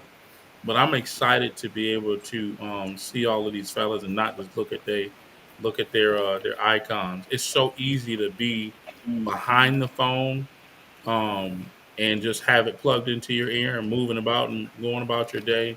But literally taking the time out to sit and to share and to give your opinion and give your feedback. And we're not paying these fellas a dime yet, but when we do, when the checks start to come, believe you me, I want to be the first to say, man, I want to cut the first check. Well, really the CPA, but I want to hand deliver it to them, right? Well, really it's going to be direct deposit, but that's all another story. But no, I'm a creative, so I got thousands of ideas. I got a financial education board game coming out in the next 6 months. So rock with me, and I'll rock with you all. Appreciate your Chris, support. Yes. before you go, brother, I said it Mhm. before and I must say it again, man. I appreciate you. Kudos for making this thing go, for having a vision for this long time ago, long time ago. Um, so I want to always show respect and appreciation for what you've built here. Um, and I also want to make sure that I show appreciation, and I think I speak for all of us, to Shannon Rawls as well. This thing that you have built and curated um, would not exist if not for your uh, vision, Chris, long time ago, and your support of that and ingenuity in putting it together, Shan. So, what, man? I just want to make sure that the world knows and understands that each of you are individually and collectively the heart and soul of uh, of what we do here. We appreciate you, except Robert. Robert say he don't appreciate you. I mean, part of me was thinking I don't really appreciate all that mess Shan be talking, but no, actually, I I do. I concur. do appreciate everything, and I appreciate everybody here. Definitely enjoy the back and forth. It's been real. Man, Wes, you almost made me shed a tear, man. I can, brother. I'm holding in. Oh man, I'm a You know, man. Not me. I'm a man. No, no. We Thank you, just getting man. started. diversity and illumination that you bring to the effervescence of this delectable Now you sound like Dale separates. Bronner. You sound like Pastor Dale Bronner. Stop that. No, but no. Honestly, um, I don't even know where the idea came from. What I do, obviously it came from God. Um, it just I was just like, boom, let's take it here. Let's do T-shirts. Let's do this, and it wasn't so that we do T-shirts so that we can make money, um, but really just do T-shirts because it could be. I just thought we could do something beyond just sit on the phone and waste 3 4 days at any given time. I'm thankful to God that we have structure, right? Sometimes we're late, but we still have structure. Structure is important to business for me. I mean, and I explain to people all the time with my business, um, if you don't have a business system and you don't have structure, your business is destined to fail. Every McDonald's that you walk in, the fry machine is to the left, every single one, and that's a structure and a system that you just got to have. So thank you, Wes. I appreciate you. I'm going to hold back my softer side because I'm starting to well up over here. But I look forward to meeting you all in person. Um, and Shane won't put me on the spot. Yeah. Yeah. So I look forward to meeting you all in person, and having these genuine conversations, having the laughter. Because I was able to meet Rob in person. Rob is a dope dude, man. Dope dude. Like, Debatable. man, that was like so cool. You know what I mean? So, um, hopefully we can pull that off, and we can pull a live show. Maybe at our 1 year anniversary, we just all get together, and if people want to come, it's fine. If not, not tickets. Shan, no tickets this time. Just the fellas, and if some people want to pull up, that's on them. With that being said, man, I want to say again, thank you all for being here because without you, there will be no us. And I am forever reminded of that. So, that being said, go to my Instagram, buy my books, and thank you for the support for my board game. I'll make sure I get it to you post haste. So, love you all. Peace. Dan, take us out. Shout out to Black Pearl. You Ashley, know, Kelly, thank you. I just got that. I just got that Cash App, Black Pearl. I just thank you for the support, Black Pearl. I just got that Cash App. It hit me on my Apple Watch, and I was like, "What's that?" Appreciate you, Black Pearl. I'll see everybody tomorrow morning, and we out. Thank you, Kelly. Thank you, Ashley.